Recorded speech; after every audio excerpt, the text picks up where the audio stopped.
day. Here we go. How are you doing, Keegan? Excellent. A bit cold outside. I'm wearing longs. Well, we can see you dressed for the occasion. Kitted out, but yeah, we needed that weather because we never had cold weather in such a long time. Winter, yeah, so this is like the after winter we get in the cold days. It's almost midway through the first month of spring. But yeah, no, it's nice and cool today, so kitted up for the warm weather, cold weather. For the cold weather, India. But now, just to warm things up here this afternoon, we're talking about a very important topic. We're about a few months away from summer, so I think people want to get into the groove of things to get that summer body, or just lose enough weight so we can pick up more pounds in the December holiday because we like to indulge. But today's topic is fitness fads or forever habits. Now, today we're getting into some of the hottest fitness trends making waves across social media as well as fitness circles alike. Now, from the viral 75 hard and 75 soft challenges, programs designed to test your mental and physical limits, to unique fun workouts like rebounding, which promises to add a bounce to your step while boosting your fitness. We'll also explore cutting-edge biohacking techniques such as cold plunges and red light therapy, which some claim to be game changers for recovery and longevity. But are these trends really worth the hype?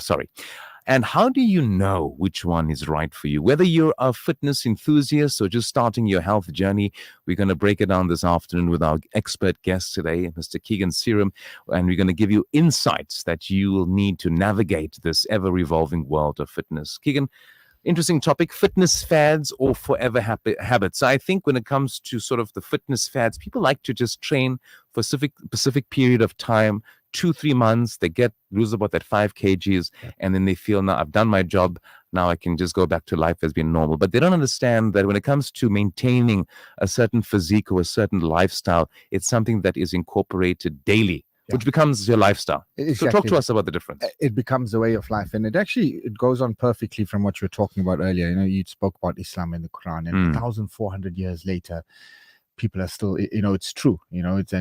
People are saying what this was, like you say, golden information.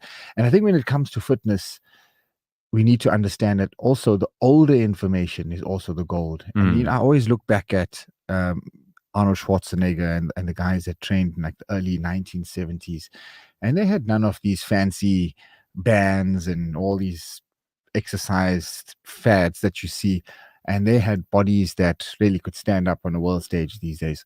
So I think, yes, the modern sort of day additions and tricks do work, but the basics always work. And I remember when I did some boxing for a while ago, and then the coach says, when nothing works, go back to basics. And I think you always remember that, from fitness to dieting and anything, always just go back to the basics and you find that works. So what does it mean in fitness? If you look at how do you lose weight, in all reality, you want to burn more energy than you consume. And you also want environment, because hormones play a big part as well. If your hormonal environment in your body is not right, you cannot eat and you put on weight. So balancing hormones is actually quite critical to get your desired goal, be it accumulate muscle, lose fat, or just general well-being. So it's always good to know exactly what your goal is beforehand, and then knowing how to execute it. Now, as Keegan has mentioned, sometimes in today's day and age, we get sort of drowned in so much of information that it's so hard to like pinpoint what works for you, what to do. Every next person got this secret formula that will help you lose weight in such a short space of time, but there is no shortcuts when it comes to training and obviously life in general. So how would you sort of mentally prepare an individual or give advice to someone who says, Keegan, I want to get into the healthy lifestyle now. What do I do? What's the best advice? And what's the next step I should do? So, one of the things that's sort of taken the internet and social media by storms, the 75 hard, 75 soft. What is that? So it's actually just, to most people, they're doing it already, but it just sort of puts a title to something that you're doing. So something, by slowly implementing this challenge, or something 75 hard. So that's like sort of walk every day add 5,000 steps, or add a liter of water to your intake, or get an hour more sleep, eat one less meal. So these small sort of steps that you take, and those are sort of harder ones. And then the softer ones is more easy, and it's like stopping your sugar, or stopping white flour or processed foods, or not eating unnecessarily, doing a little bit more on your exercise routine. So it's just small incremental sort of Changes, adjustments, yeah. changes to your program, to your lifestyle, that will help you make big changes at the end. And it's like the domino effect. You put. I remember we did it at business coaching. I think it's after 78. If you put dominoes next to it, there's enough force in there. I think it's to cause the moon, the gravity from the moon, to actually change its course. That's the momentum that you can actually gain. So if you have to put if you put one 1 kg, and the next is a 2 kg and a 3, and then a 4 kg, sort of increments. Yeah, that's how much of force it generates. I think it's after 78, and I'll get those figures. But that's just to show you the amount of power that small increments and changes in your routine can have over a prolonged period. So let's just say to anybody who hasn't exercised before, let's just say it's getting warmer now, going into spring.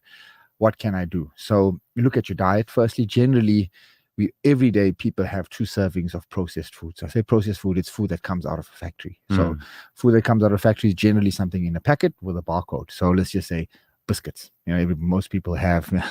I often get tea and biscuits. Biscuits. Often get phone calls from people and say, "What do you have for breakfast?" And my dad had biscuits for breakfast. So I said, "Okay, let's cut off the breakfast, the biscuits, and let's replace it with a natural food. So let's just go with an apple or something out of the earth, avocado, even eggs. The bread that we get these days are not the best. Not the same, yeah. So, a fruit, which that's your carbohydrate. Let's say an apple is a slow digesting carbohydrate with 2 eggs, right? So it's enough protein.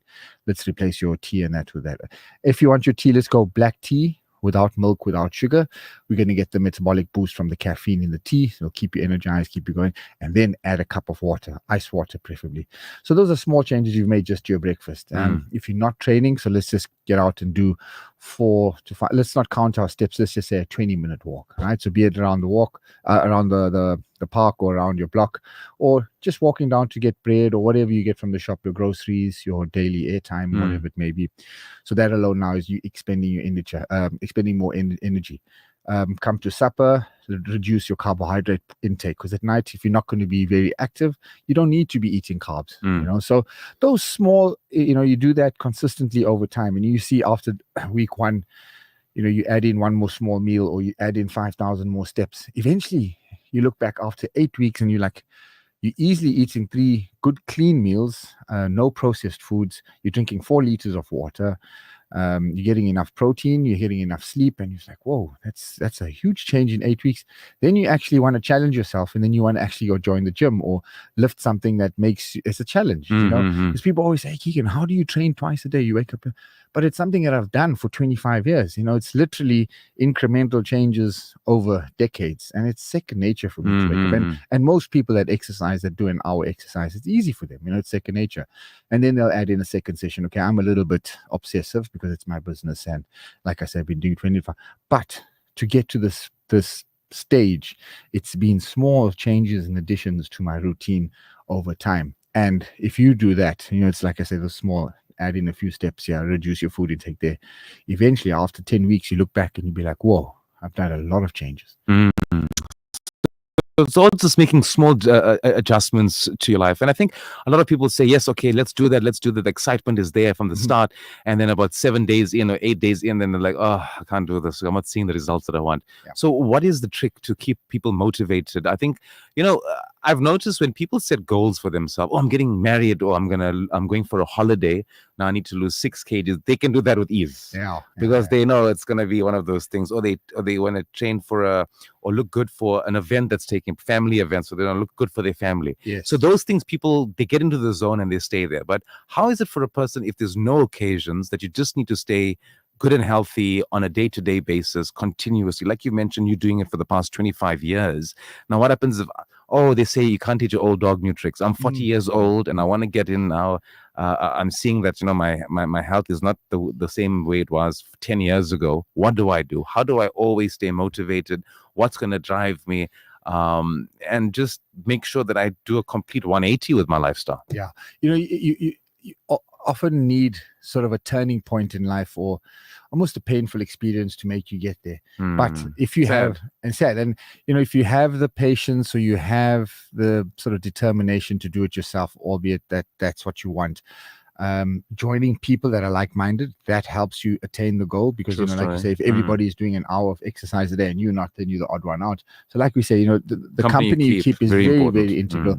And then as you get older, and you speak to people, you begin to see that exercise really does delay the onset of disease and adds value to life. So if you can't see that, then you really need to take a look at your life and prioritize what you think is important. If you really think exercise is not important and it's not going to add value to your life, then go do what you think you're going to do. But I can tell you that I'm in the industry, it's been proven. So look at it that you spending time and money now on exercise and eating well, you're going to save that in the long run, because a day in hospital these days is 15,000 rand. That's crazy. It's absolutely ridiculous. And eating processed foods and not exercising is going to cause narrowing of the arteries. Then one day you get a scare, you go in for a checkup, then you get referred to a hospital, then you have to take an angiogram. And if you ate well and prevented all of that, you'd have saved 2 to 3 days of your time. And then that's 45K. It's 45,000 rand. Yeah. And no, but the persons who don't know, I got medical aid will cover it. No, that's the lazy way of thinking, I think. Yeah. And guys, don't be fooled that you think the hospitals and the medical care system is going to save you. Remember, you look back, and it'll be in the scriptures, is look after your own health. Don't leave it in the hands of somebody else. It's like if you ask a barber, do you need a haircut? He's going to say yes. When you go into any medical institution, you leave it up to them to tell you what's wrong. And they're not going to say you got a clean bill of health, go. If they can make you go for a test or another scan, they want to go to make you go for it. Everything, yeah. And the way to actually prevent it is start now. Eat, like I say, eat clean, eat unprocessed foods. That's what we were made to digest and eat. All these colorectal cancers and colon cancers and throat cancers. These are all new stuff. I mean, growing up, we never had that. It's because we're poisoning ourselves with stuff that's not supposed to be in the human body. So guys, look at it as an investment in your life, prolonging your life, allowing you to spend more time with loved ones. When you start seeing things differently, that's when you start, okay, I need to really put this half an hour worth of exercise and not eat this. And when you put something into your body, ask yourself, what purpose does it serve? And it's all it is. It's a mindset on what are you doing and how are you doing it and why are you doing it? Are you eating for what? Fasting is the perfect example of cleansing. You need autophagy, which is basically the body cleaning itself. So fasting is that. So when you put foreign objects into your body, it's not working for you, it's working against you. As they say, you are what you eat. So I think it also plays a role. I think they did a study, they're saying that the effects of different types of foods on your moods. When you're eating carbohydrates, not the good carbohydrates, the one that they sell in the shop, the sugars and stuff, you're more likely to be bloated. That leads to lethargy and that leads to negative thinking. So if you find that you have someone in your family who loves to complain and loves to shout and always finding reasons to not like something and talking bad about people, look at that person's diet. No, exactly. Because the reaction is that. So if they're having a nice, thick, oily diet full of carbs, aloo, everything, no, only a little bit. That little bit is my lot. So just look at your diet. And Keegan has touched on something very important. Like he's mentioned that people are only discovering things now that has been in the Quran over 1400 years ago. And one of the things is fasting. And I think in every religion, for that matter, it promotes some sort of abstinence from food. And if you look at the sort of scientific aspect of it, autophagy is basically meaning self-eating, which means eating of your cells. Now, what it does is it eats the old cells, it recycles it, and you get fresh cells. That's why just before you break your fast, how do you feel? You feel energetic, you feel positive, you feel lightheaded, you feel like, your blood's not going through your stomach, but it's going through your head, so you can think more clearer. So if you incorporate this on a day-to-day, it's like they have the Monday and Thursday Sunnah fasts, but if you incorporate intermittent fasting into your diet, see the difference. You'll see a huge difference in your thinking, in your well-being, and everything in your life. So coming to our next question now, back to the trends. Yeah. Now, you've mentioned the 75 hard, 75 soft challenges. And there's also things like biohacking trends, like cold plunges and red light therapy, which are on the rise. And I've seen people jump into ice baths. Yeah. I don't know what that does. I know it does shock. I mean, I tried it once. Just before you end the shower, you switch it to cold. Yeah. You freeze for about 10 seconds. Your hair stands up on your head, and then you feel fresh. Yeah. Okay. So that really works. It does. You look therapy. at cold therapy and then hot therapy. So you look at routines of the best athletes in the world. the cold. So remember, homeostasis is what our body's trying to achieve. So 37 degrees is what our body temperature is. You jump into ice water, let's say 2 degrees Celsius, your body kicks in thermogenesis. So it increases your body temperature because if you stay at 2 degrees, your cells are going to freeze. Your body's going to freeze. So automatically it kicks in the heat generating mechanism in your body, and you need to generate heat. Generating heat requires energy, and you're going to be burning more energy just to get up to the body temperature again. And then same, you jump out and you jump into a sauna again, and you can do it at your local gym, you know, and then jump into the sauna, and now you're going up to 40, 45 degrees. You know, you may get sick if you do it, then your immune system is not so strong, because hot, cold. It's like going from the air conditioner into the outside. So just be careful. But those strategies do work.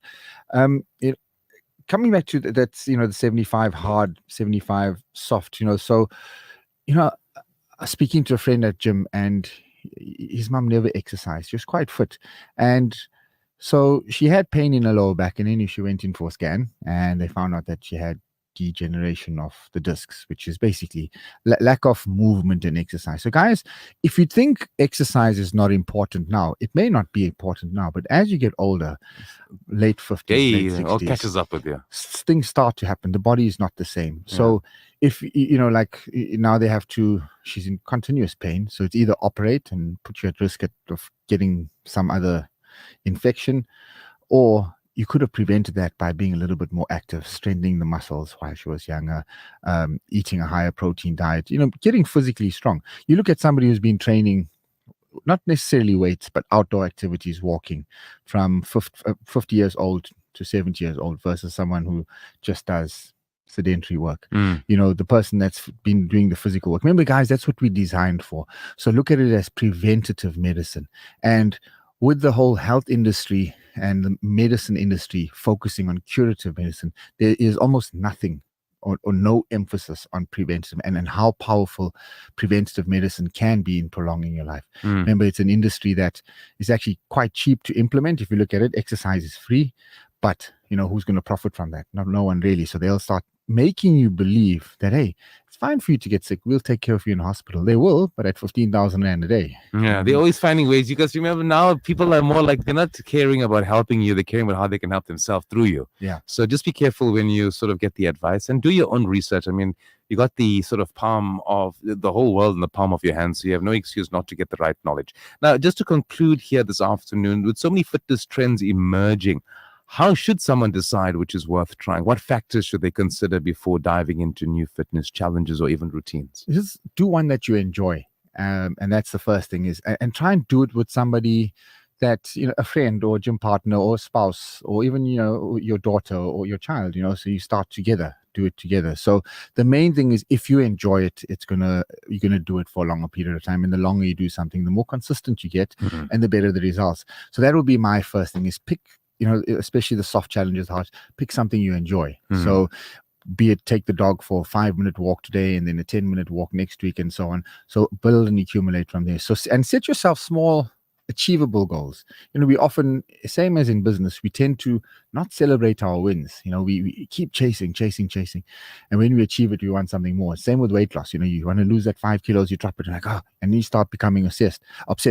So for me, is pick something that you enjoy, celebrate the wins, and from there add in smaller incremental goals that you can achieve. You know, you want to achieve something and celebrate and look back, and then I think in 10 to 12 weeks you look back, you start seeing what you really achieved. And people that haven't seen you for 2 or 3 months, they start seeing you. They're like, hey, you know, you've lost weight, and like, so set small achievable goals. Yeah, so you can do that. It's possible. All you got to do is just give Keegan a call, get some more information. But for those interested in sort of supplementing with your brand, what do they do? Where can they find you? Come check us. We're on the Bluff at 378 Tara Road in Overport, 65 Overport Drive. That's Sunway Center, across the road from the atrium. I'm Schlanger Ridge, we're at 45 Zenith Drive, and Hillcrest 42 Old Main Road, and in Belito we're in 7 Garlic Drive, Ashley Park. There we go. That's Keegan Serum, the founder of Dorma Nutrition, joining us here today, talking about fitness fads or forever habits. As he mentioned, you should start with just small increments a day, small adjustments to your life, whether it's stopping from 3 teaspoons of sugar to 1 or none. changing to milk to black coffee or black tea, taking out the bread and substituting it for maybe maybe rye Yeah, bread, or baked perhaps? potato, Baked sweet potato, or fruit. There we apple. go. Yeah. So just those small little differences. And I think if you want to count your calories, you can. People do that. Yeah. And I think that sort of gives you sort of leeway on how to control your calorie intake for the day. Yeah, it gives you something to also to monitor, and you also learn about the foods and the different energy content in food. So you start seeing 3 slices of bread puts you back. I mean, in terms of Your mind already does the calculating. exactly. So in terms of volume, if you have 100 grams of vegetables versus 100 grams of bread, this is your 2 slices. Mm. So your satiety is a lot better with 100 grams of vegetables. So any processed food, your satiety, which means how satisfied you are after eating it, is very low, and that's why you come back to eat more. Mm. Especially white flour or processed foods, you never get full on that stuff. Yeah. But it's designed that way. It is designed that way. Even the junk food that we eat, it has lots of carbs, it has lots of salt, and that makes you. That's why they say once you pop, you can't stop. Sometimes. No, you that's know? it, guys. And these processed foods are designed taking into consideration the bliss effect. So go Google the bliss effect and look at what it says in there, and then you'll understand how foods are made. It's not made for nutrition, it's made according to the bliss effect, so you can buy more. Absolutely. That's Keegan Serum, the founder of Dorm Nutrition, joining us here this afternoon. Thank you so much for joining us, Keegan. Looking forward to our next conversation. Up next is some news. Your 4 p.m. news with Eric Monina. Eric. How's it? I like the little sneaky laugh. What's of the yours. rush? No rush at all. How was your weekend? Very well, can't complain. Did you keep warm this weekend? Oh, yes, I did. How did you keep warm? Do you like to share? Can you share with us? Blankets, of No, course. not on it. No, not on that. No, it's not time for the news. All right, up next, Eric with the news.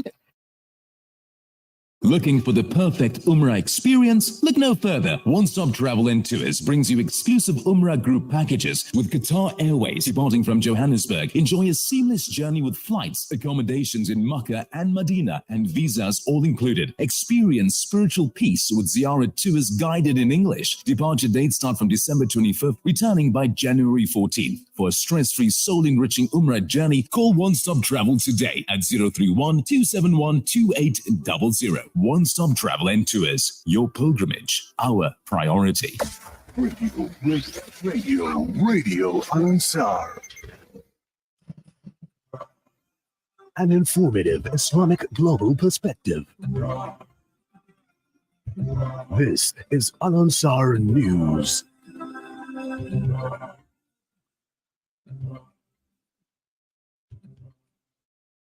Making news this hour, the 9th of September, the news from Durban 90.4 FM, Pietermaritzburg 105.6 FM. ANC Secretary General says party will fight to regain majority in KwaZulu-Natal. Mary Kimonina, ANC Secretary General Fikile Mbalula, says the party will fight to regain its majority in KwaZulu-Natal. A poor performance in the May general election saw the ANC toppled by former leader Jacob Zuma's Umkhonto weSizwe party. The MK party garnered 45.93% of the vote in KwaZulu-Natal, while the ANC only managed 17.62%. However, a coalition with the DA and the IFP has seen the party remain in power at the expense of the MK party. Speaking at the media, to the media earlier today, Mbalula says that the ANC's National Working Group will decide what needs to be done for the party to win back the province. More news. The Durban Magistrate Court today heard arguments on whether Durban businessman Toshin Pandey would evade his corruption and fraud matters if granted bail in a new case. Pandey was arrested last week for alleged tax evasion. He and 8 others are already facing corruption charges related to 47 million rands 2010 World Cup tender. In opposing bail, State Prosecutor Talitelu argued that Pandey had already been dishonest with the court by contravening his bail conditions in this corruption matter. Now, the court has heard he applied to travel to Europe and the UAE in December 2022 on holiday and was given his passport back. Now, Liu told the court that the investigating team later discovered that Toshin Pandey instead traveled to the US using a second passport he had claimed that had been missing. The Pandey's lawyer, Advocate Jimmy House, has argued that his client has left the country multiple times while on bail and has returned every single time. The hearing continues.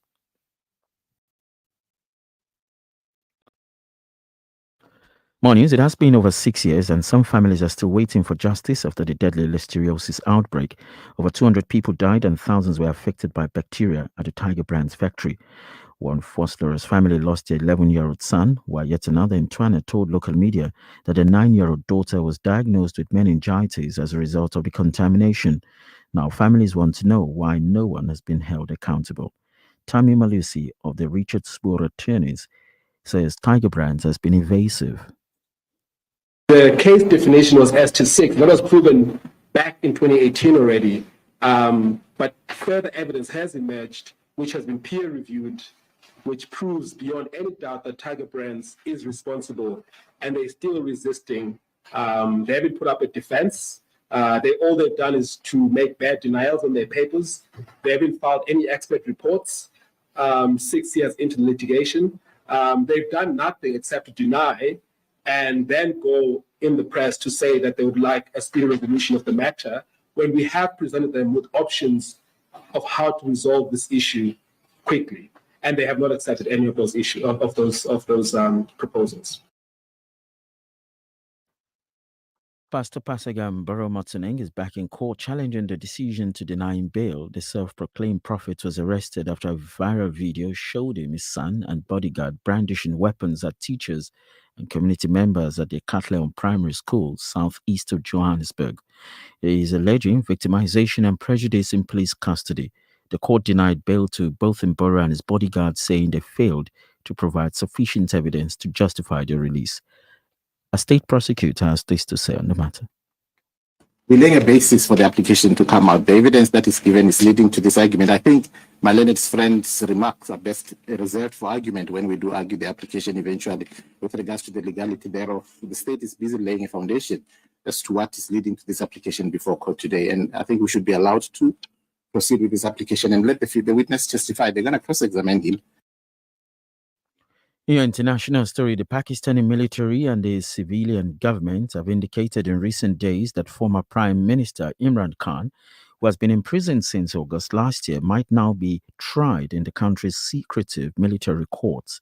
Defense Minister Khawaja Asif says there is ample evidence now against the former Prime Minister Khan, which points toward holding his trial in a military court. Asif remarks come after a news conference by General Ahmad Sharif Chowdhury, the head of the military press wing, who hinted that civilians would conspire with military personnel for personal or political gain could face legal action. Speculations about Imran Khan's potential military trial stems from his alleged involvement in unrest on the 9th of May last year, 2023. On that day, Khan's arrest in connection with a corruption case led to protests by supporters of the PTI party. Your weather, 15 degrees. A quick reminder of our top story. ANC Secretary General Fikile Mbalula says the party will fight to regain its majority in KwaZulu-Natal after a loss in the May general elections. That's the news. This Adhan is sponsored for the Isale Sawab of Marhum Muhammad Farooq Latib and all Marhumin. May Allah subhanahu wa ta'ala grant them the highest abode in Jannah. Ameen. أعزائي المستمعين، حان الآن موعد أذان العصر لمدينة دربن وما حولها. الله أكبر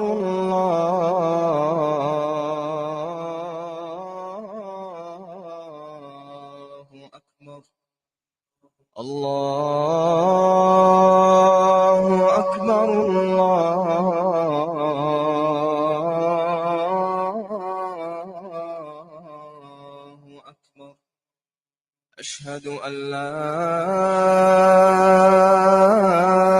إله إلا الله أشهد أن لا إله إلا الله أشهد أن محمدًا رسول الله أشهد أن محمدًا رسول الله حي على الصلاة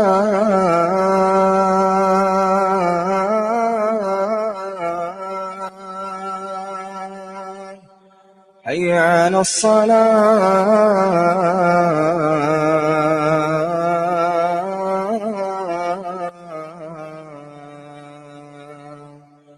حي على الفلاح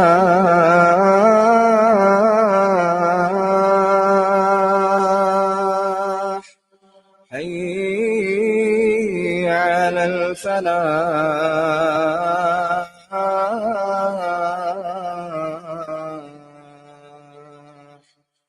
الله أكبر الله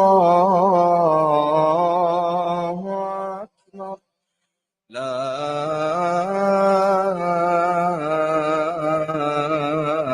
إله إلا الله.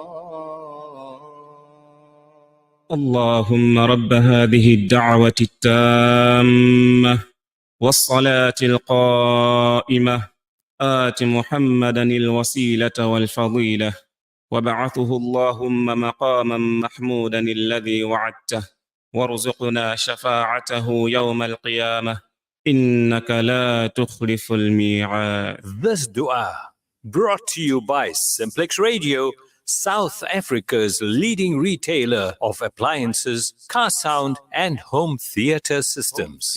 These surahs after Azan are brought to you by Amina's Wonder Spice and Wonder Dates, 9 Peters Road, Springfield, Durban.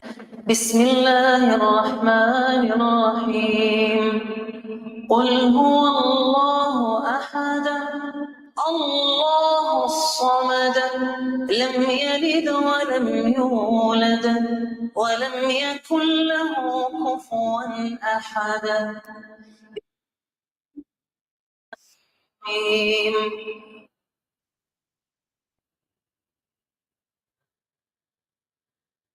خلق ومن شر غاسق إذا وقب ومن شر النفاثات في العقد ومن شر حاسد إذا حسد.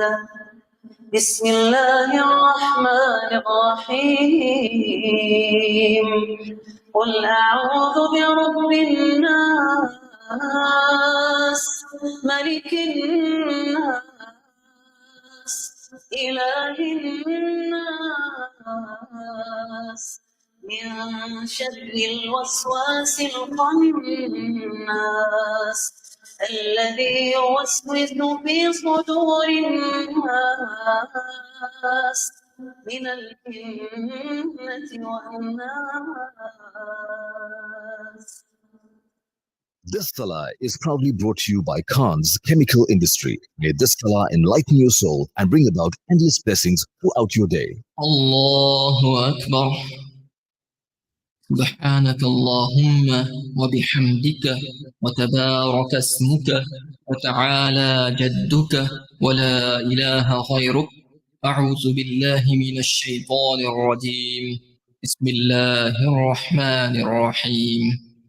الحمد لله رب العالمين الرحمن الرحيم مالك يوم الدين إياك نعبد وإياك نستعين اهدنا الصراط المستقيم صراط الذين أنعمت عليهم غير المغضوب عليهم ولا الضالين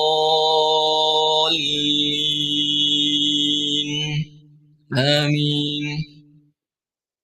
ألم تر كيف فعل ربك بأصحاب الفيل ألم يجعل كيدهم في تضليل وأرسل عليهم طيرا أبابيل ترميهم بحجارة من سجيل فجعلهم كعصف مأكول. الله أكبر. سبحان ربي العظيم سبحان ربي العظيم سبحان ربي العظيم. سمع الله لمن حمده ربنا ولك الحمد. الله أكبر. سبحان ربي الأعلى سبحان ربي الأعلى سبحان ربي الأعلى. الله أكبر. الله أكبر. سبحان ربي الأعلى.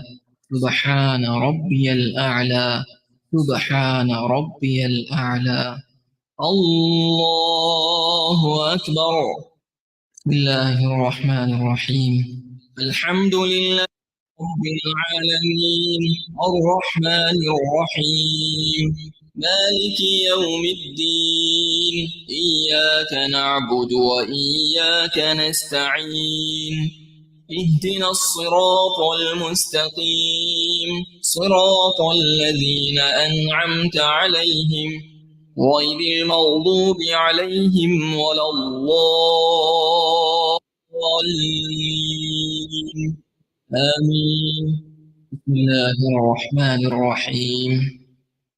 بإيلاف قريش إيلافهم رحلة الشتاء والصيف فليعبدوا رب هذا البيت الذي أطعمهم من جوع وآمنهم من خوف. الله أكبر. سبحان ربي العظيم. سبحان ربي العظيم. سبحان ربي العظيم. سمع الله لمن حمده ربنا لك الحمد. الله أكبر. سبحان ربي الأعلى. سبحان ربي الأعلى. سبحان ربي الأعلى. الله أكبر. الله أكبر. سبحان ربي الأعلى. سبحان ربي الأعلى. سبحان ربي الأعلى. الله أكبر. التحيات لله والصلوات والطيبات. السلام عليك أيها النبي ورحمة الله وبركاته. السلام علينا وعلى عباد الله الصالحين. أشهد أن لا إله إلا الله وأشهد أن محمدا عبده ورسوله. الله أكبر.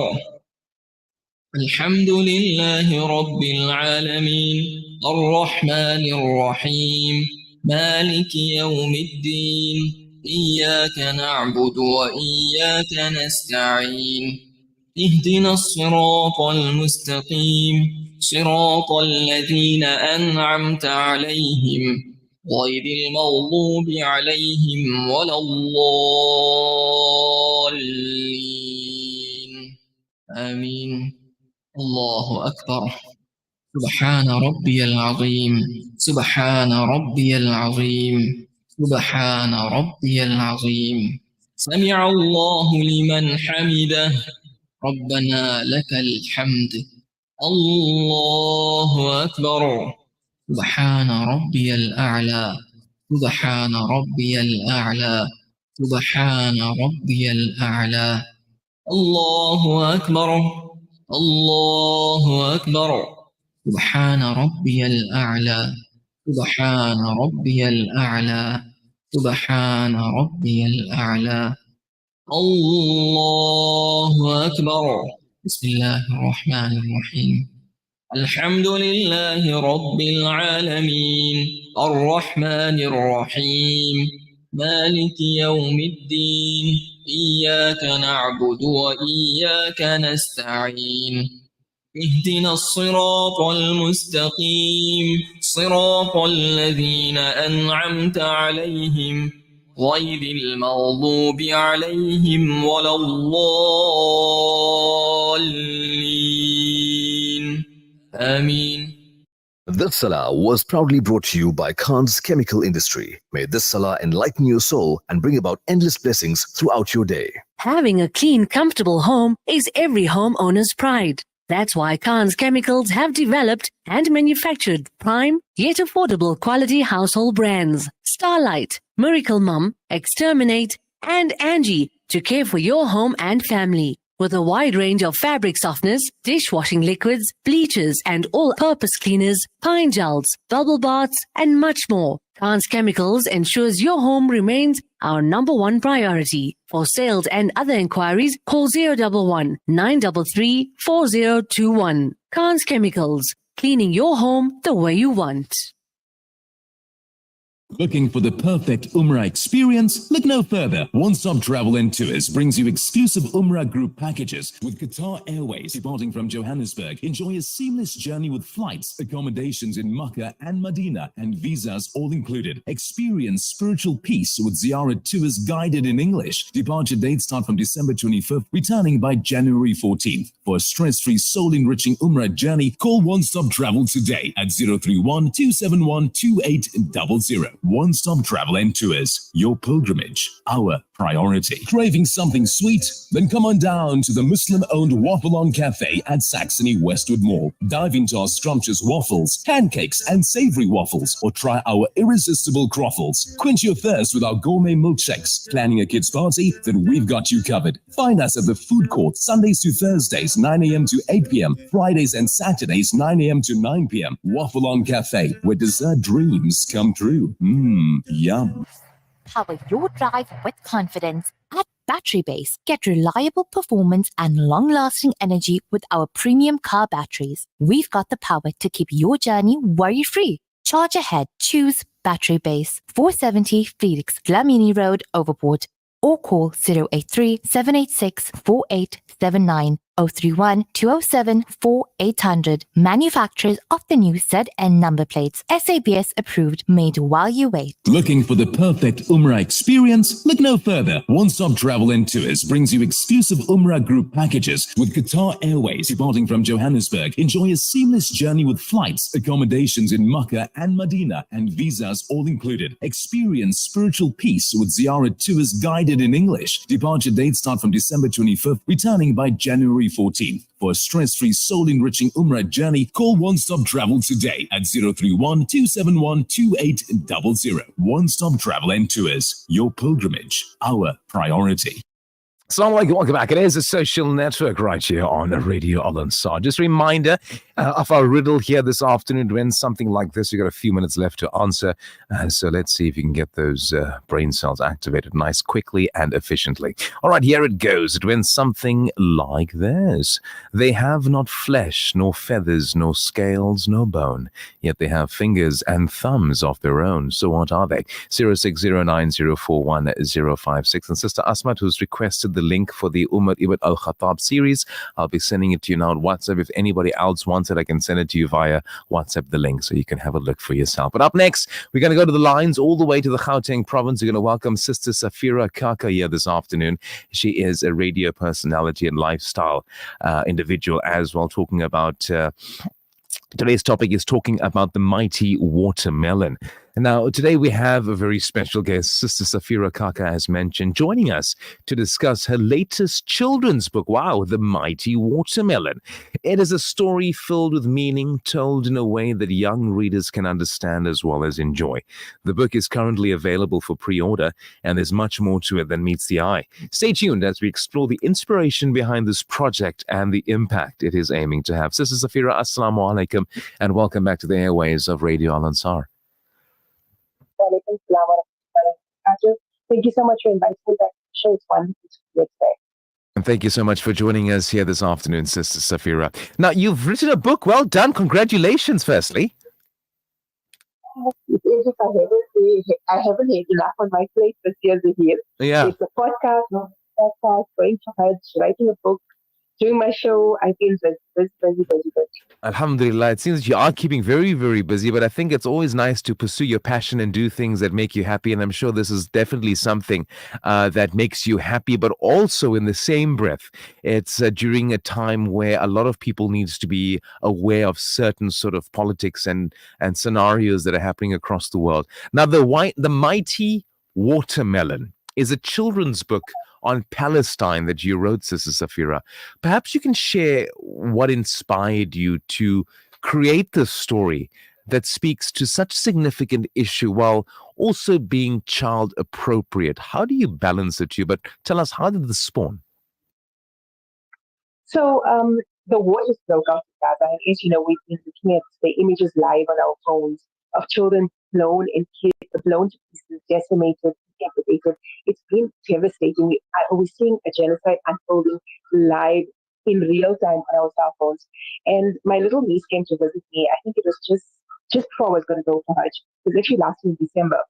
And I looked at her and she loved reading, she loved books. And she came to me and she calls me Safi.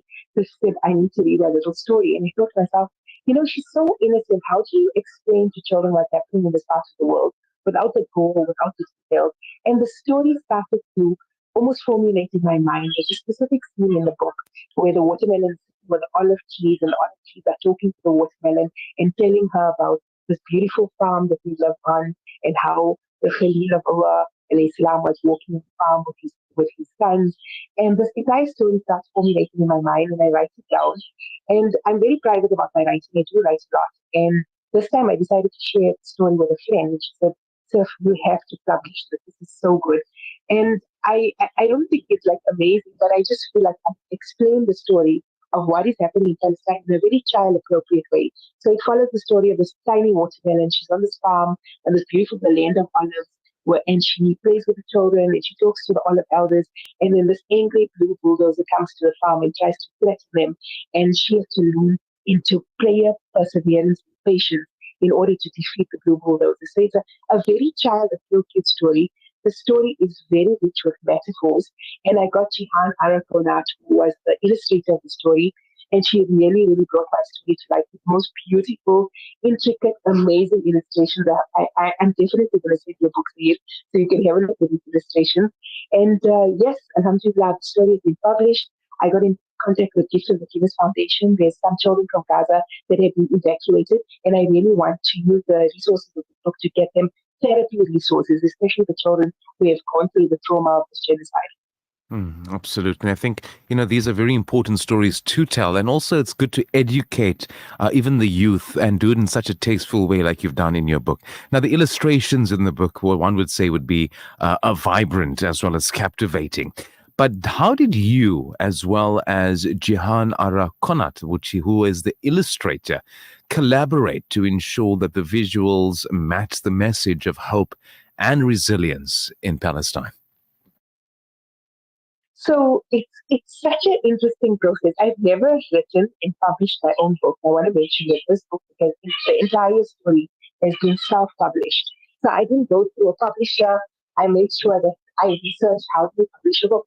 And I showed Jihan the story, and she understood my vision. She understood what the mighty watermelon represents to me. She also understood that the illustration, as rich as the story is in metaphors, the illustrations need to be in sync with the story.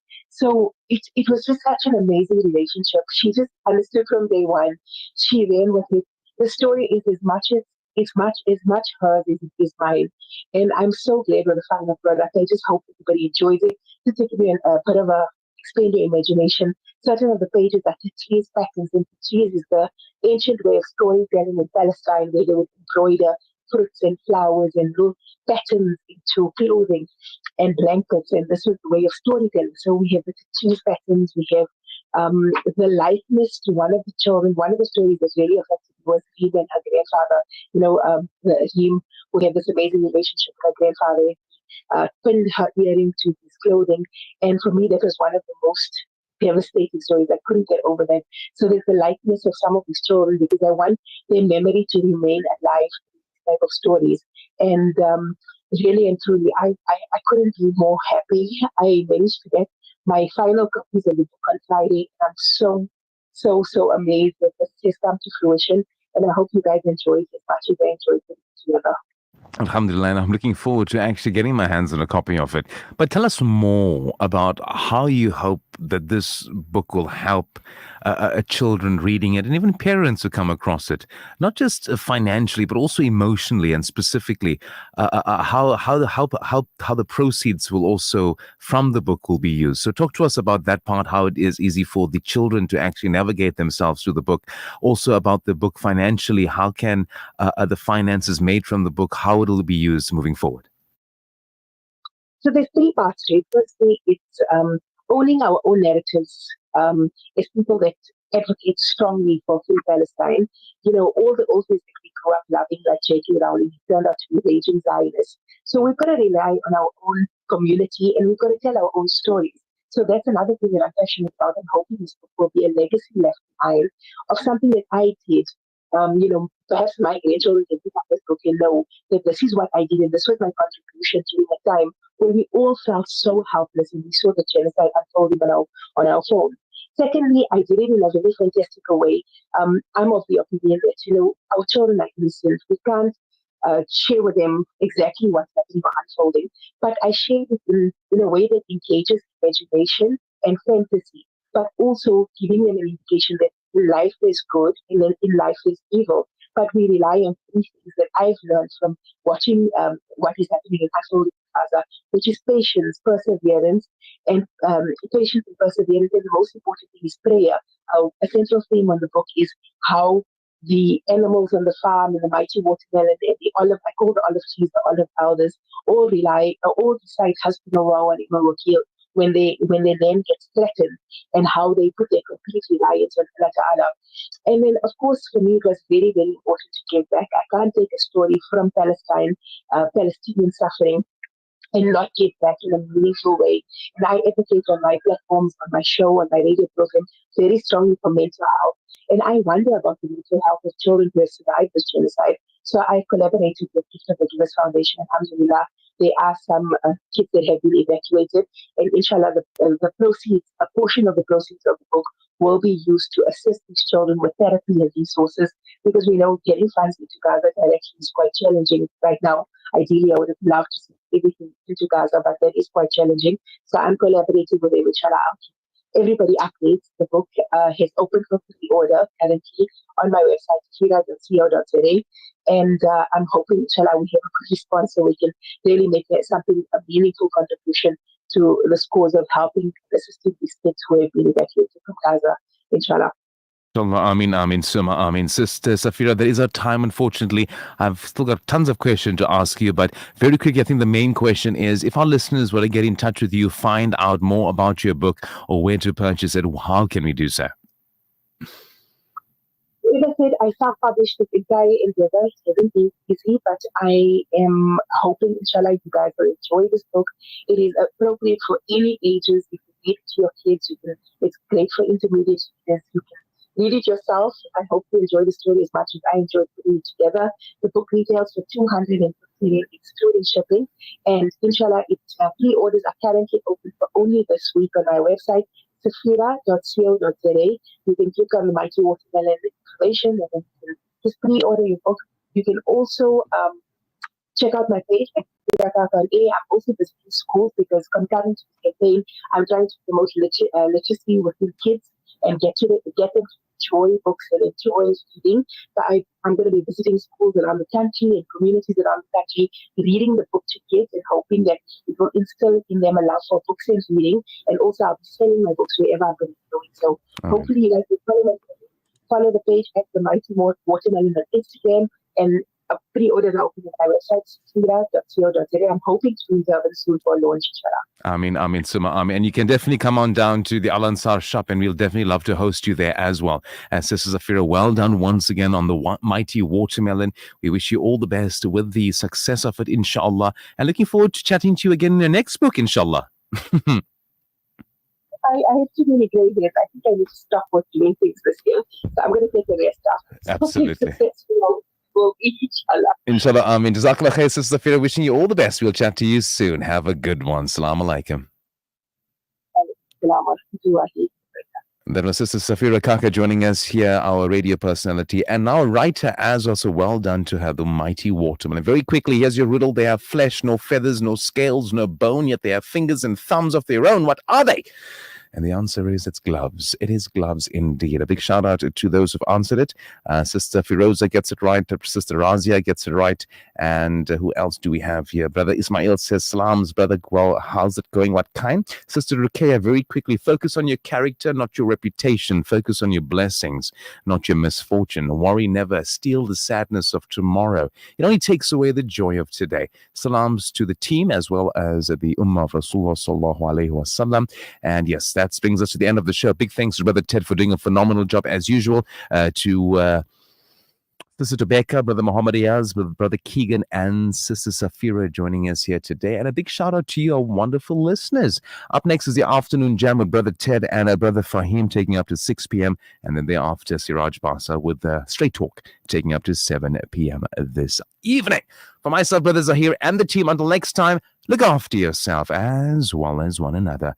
Assalamu alaikum wa rahmatullahi wa barakatuh. The views and opinions expressed by the guest and presenters of Radio Al Ansar are not necessarily the views and opinions of Radio Al Ansar and the Al Ansar Foundation. Looking for the perfect Umrah experience? Look no further. One Stop Travel and Tours brings you exclusive Umrah group packages with Qatar Airways departing from Johannesburg. Enjoy a seamless journey with flights, accommodations in Makkah and Medina, and visas all included. Experience spiritual peace with Ziyarat Tours guided in English. Departure dates start from December 25th, returning by January 14th. For a stress-free, soul-enriching Umrah journey, call One Stop Travel today at 031-271-2800. One Stop Travel and Tours. Your pilgrimage, our priority. When you give water, you're reaching out to drought-affected areas, bringing them to life.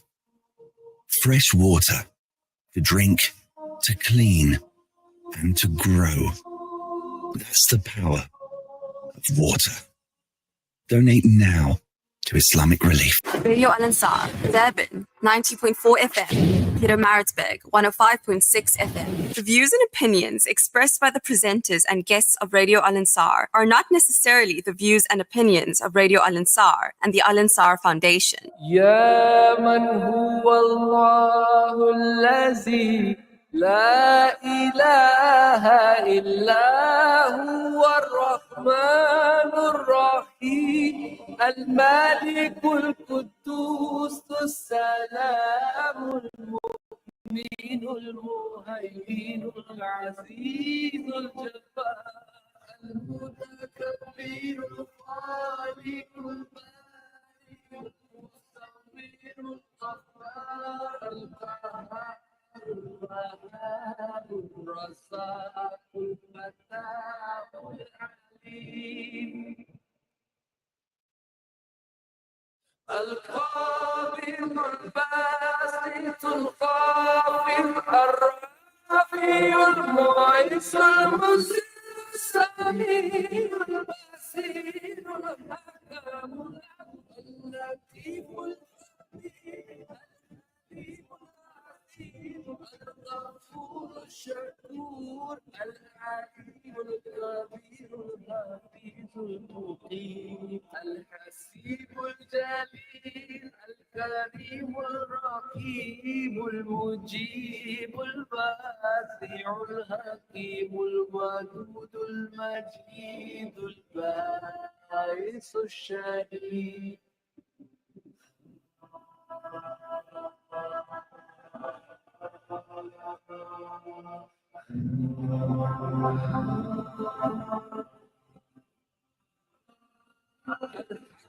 المتين القوي المتين الواجب الخفيف المحسن المبدي المعين المحيي المميت الحي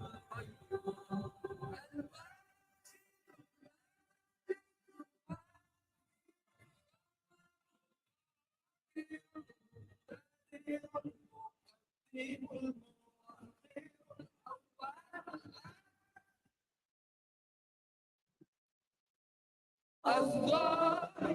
الباطن الوالي المتعال البر التواب المنتقي العفو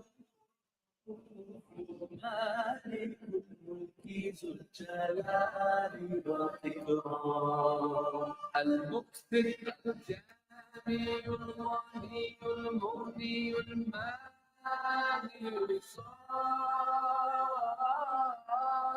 الشافي النور الهادي البديع الباقي البارس الرشيد الصبور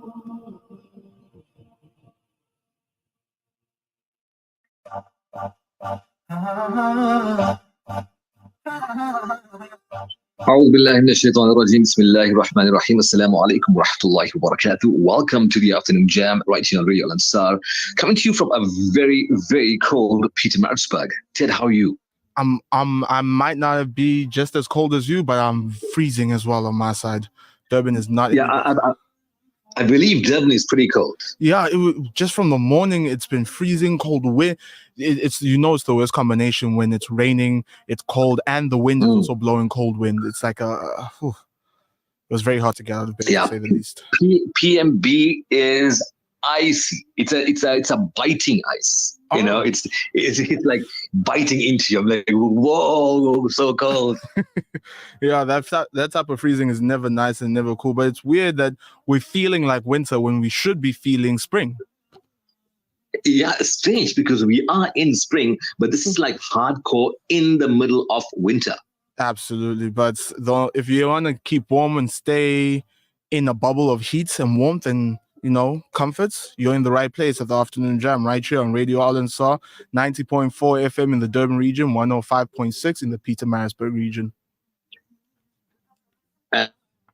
And that's exactly where I am. What's happening on the show? We'll tell you what's happening around the world. Also, we're chatting about cell phone passwords. And we also talk about a whole lot of stuff. Maghrib today is at 5:48 and Isha time sets in at 7:04. Now, the number of confirmed Mpox cases in our country has risen to 25. This follows confirmation of another case in the Western Cape at the weekend. Now, the health department said that the patient had no recent international travel history or any contact with a suspected or confirmed Mpox case. So it's very strange how the person just randomly picked up Mpox. I mean, yeah, that's very strange, unless we don't rule out, obviously, that the government is implementing this on purpose. Then that would explain a lot. The government saw that no one here has Mpox in this area. Let's just give this one guy. Maybe they thought that no one would ask. I don't know. Yeah, that's how COVID even started. Hey, that one person had it in the Hilton area. Do you remember? Yeah, actually, you're right. Out of nowhere, everyone was talking about, COVID's on the Capes or something like that. Then out of nowhere, that one singular person had it.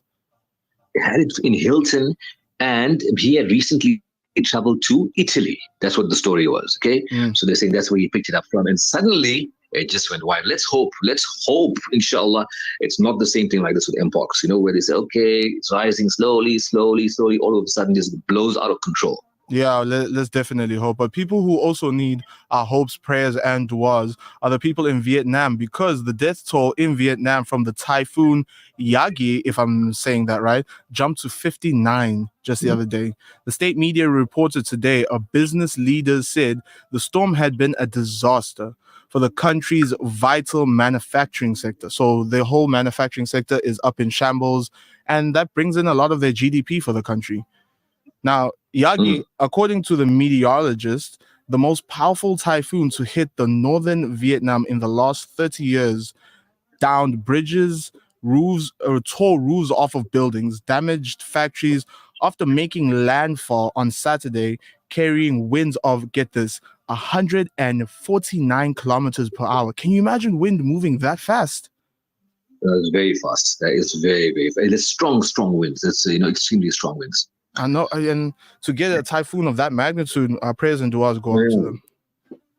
Yeah, then coming back home, 10 disgruntled former Mkhonto Sizwe parliamentarians have lost their High Court bid to return to the National Assembly. Aww. Today, shame. We're like, MK, goodbye. Because then they say, we want to be with you, MK, we love you, want to be with you, but then they said, no, we don't want you. Yeah. Then they say, we will go to court to be with you, we will fight to be with you. And now the court says, sorry, not even you. Yeah.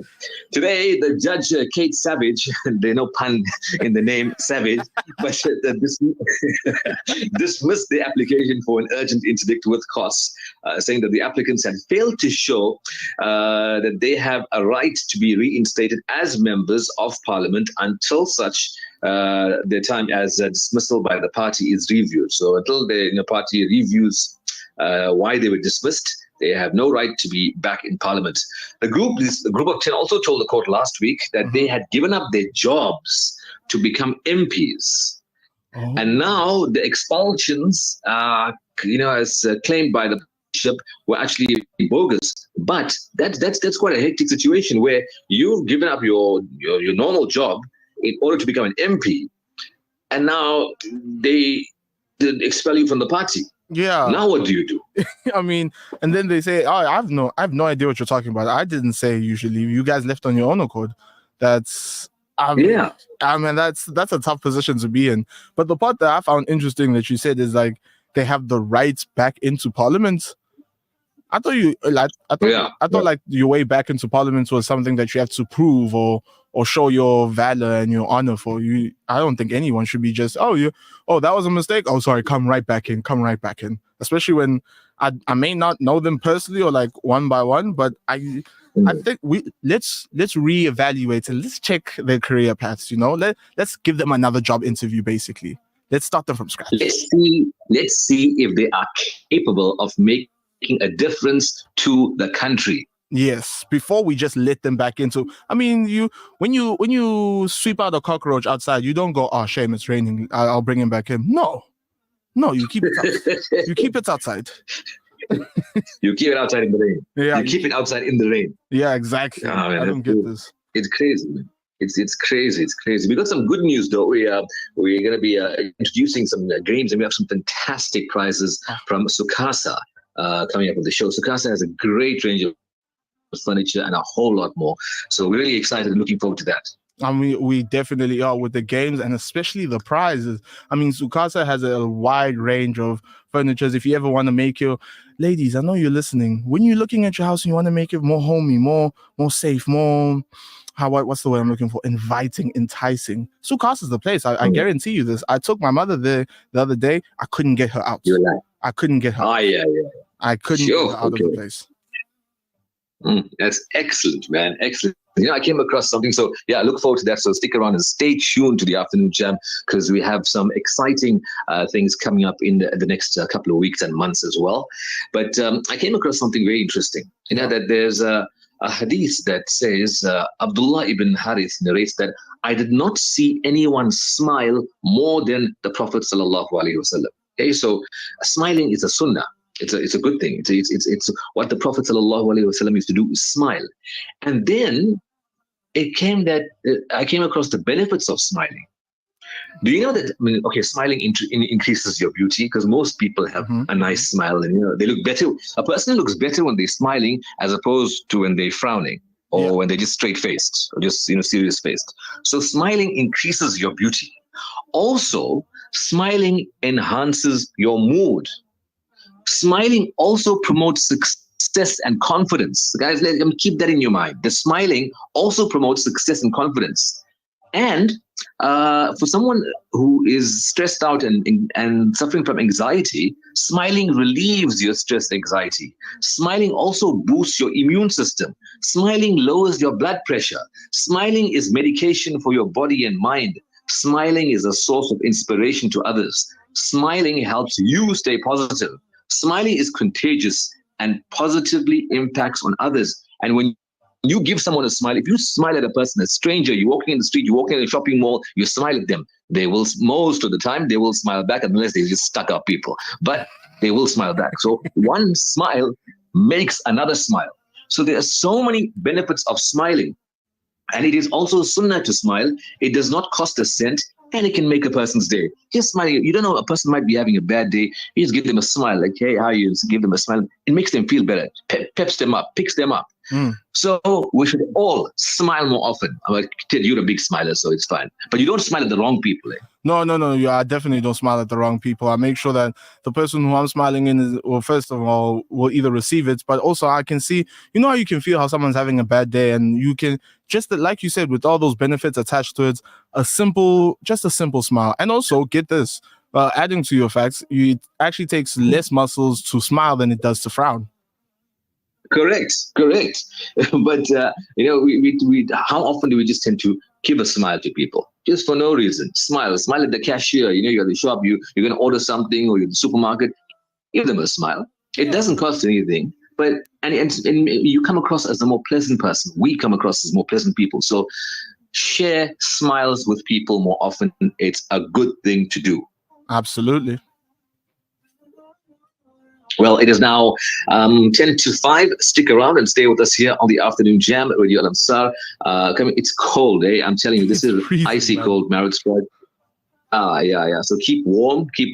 But in this weather, the ideal place to be is, I think indoors as opposed to outdoors on the road, going out, going somewhere to visit someone. You'd rather be at home, indoors, and keep warm at home. Definitely. And also for those of you guys who are on the road, don't worry. The Afternoon Jam, we still have your back with our traffic update coming up right after the news.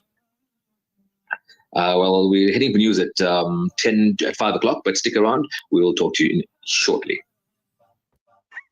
In South Africa, countless numbers of sick patients leave their homes at the crack of dawn to join long queues at clinics and public hospitals, many of them suffering pangs of hunger in addition to the symptoms of disease. The Al Imdad Foundation's Slice for Life teams deliver sandwiches to these patients at more than 40 hospitals and clinics across the country. Help us to keep on relieving hunger. Donate online at alimdad.com or call 0861 786 243 for more information. At Chateau Gâteau, we're not just about crafting delicious, exceptional handcrafted cakes and desserts. We're about supporting the people of South Africa. For nearly 30 years, we've proudly been #the Cake People, creating cherished memories with our communities. Our 340 employees' jobs and well-being are our top priority, creating meaningful career opportunities and putting food on families' tables. By partnering with local suppliers, each slice of cake sold is an investment back into the South African economy. This Heritage Month, join us in creating a sweeter, stronger South Africa for everyone. Chateau Gâteau, where every bite makes a difference. Did you see the lunch deal happening at Nando's Saxony Westwood Mall? Gee, I did. What a great deal. We should order. Absolutely. I mean, Nando's are the OGs when it comes to flame grilled goodness. Definitely the brand you can trust. Nando's Saxony Westwood Mall is NIHT approved and brings you the freshest ingredients, memorable taste, and flavors so enticing it'll make you come back for more. We deliver. Order one of our delicious platters. So place your order now on 031 266 2493. Nando's, fired up at the Saxony Westwood Mall. People of Palestine need your support now. Africa Muslims Agency is on the ground, already providing food, medication, and emergency supplies in Gaza. Donate any amount to Heal Palestine at africamuslimsagency.co.za. Africa Muslims Agency, empowering, educating, inspiring.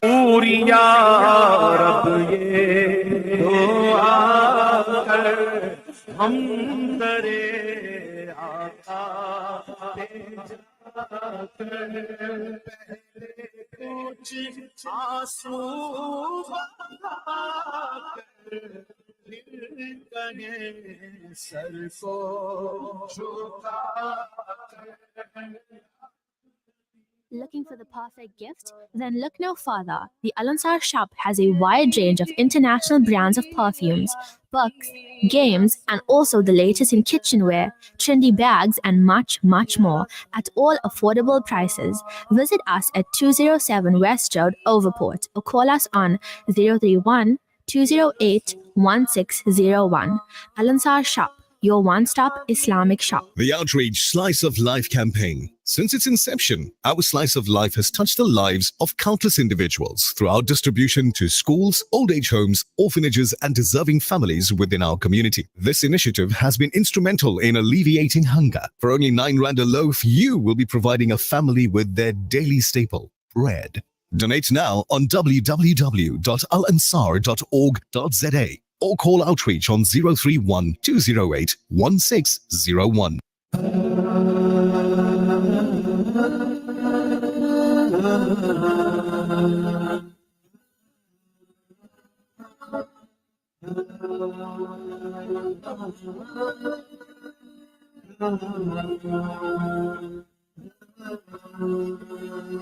بارك الله لكم وبارك لرسول الكريم عليكم أنت يا الله يا رحمن أنت يا الله يا رحيم أنت يا الله يا مليك أنت يا الله يا كريم أنت يا الله يا عزيز أنت يا الله بارك الله لكم وبارك لرسول الكريم عليكم أنت يا الله يا رحمن أنت يا الله يا رحيم أنت يا الله يا مليك أنت يا الله يا كريم أنت يا الله يا عزيز أنت يا الله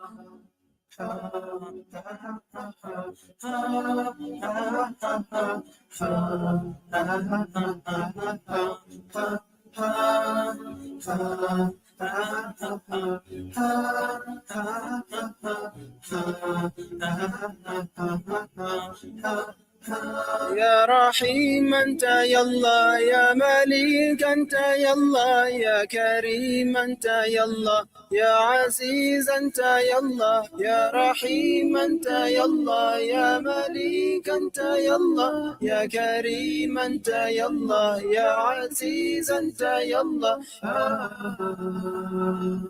بارك الله لكم وبارك لرسول الكريم عليكم أنت يا الله يا رحمن أنت يا الله يا رحيم أنت يا الله يا مليك أنت يا الله يا كريم أنت يا الله يا عزيز أنت يا الله بارك الله لكم وبارك لرسول الكريم عليكم أنت يا الله يا رحمن أنت يا الله يا رحيم أنت يا الله يا مليك أنت يا الله يا كريم أنت يا الله يا عزيز أنت يا الله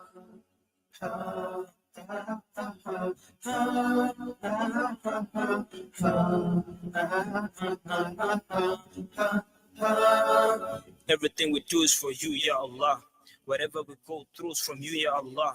And we all know you're most forgiving. Keep us on the right track when we're still living, because we never know when we may be leaving.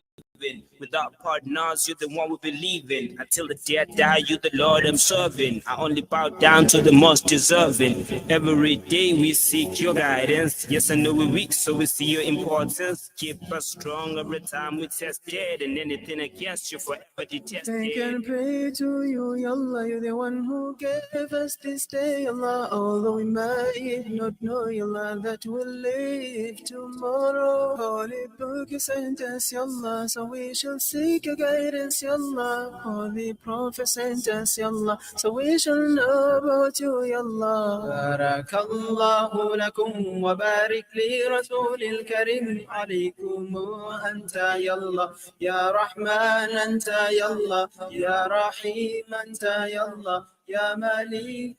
Messages are coming in through, and make sure to send in through your messages as well, letting us know how you're keeping up on this cold and frigid day. Send through your messages, WhatsApp and voice notes as well if you'd like to, on 060-904-1056. A message comes in from Zakia saying, Salams Fahim and Ted. Gosh, Ted, you are so descriptive. Love it. Fahim, what's up?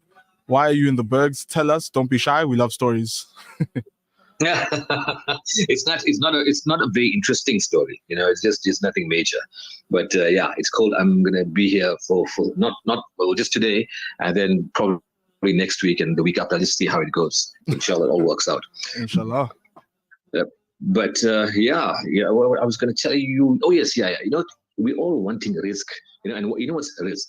Risk is sustenance. Mm-hmm. Okay, and there's a dua for a risk, which is Allahumma inni as'aluka min fadlika wa rahmatika fa innahu la yamliku illa anta.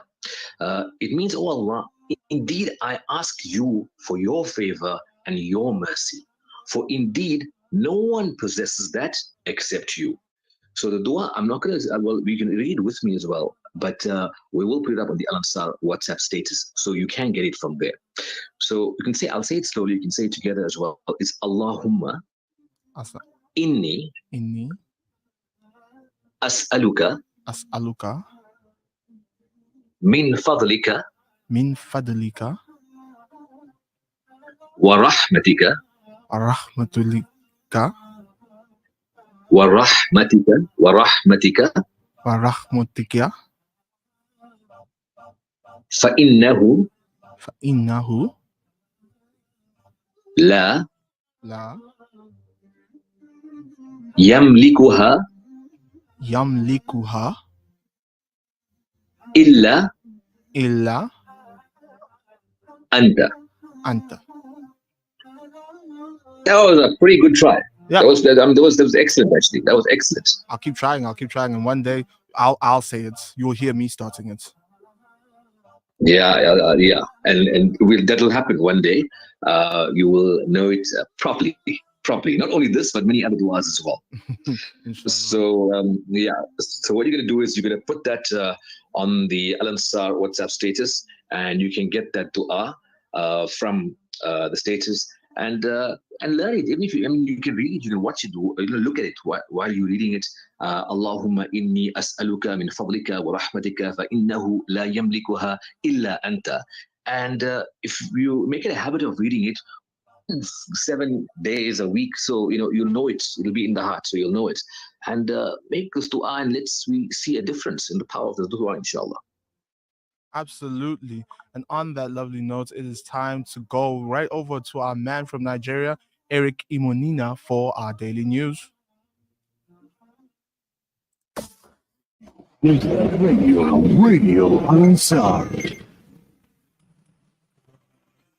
An informative Islamic global perspective.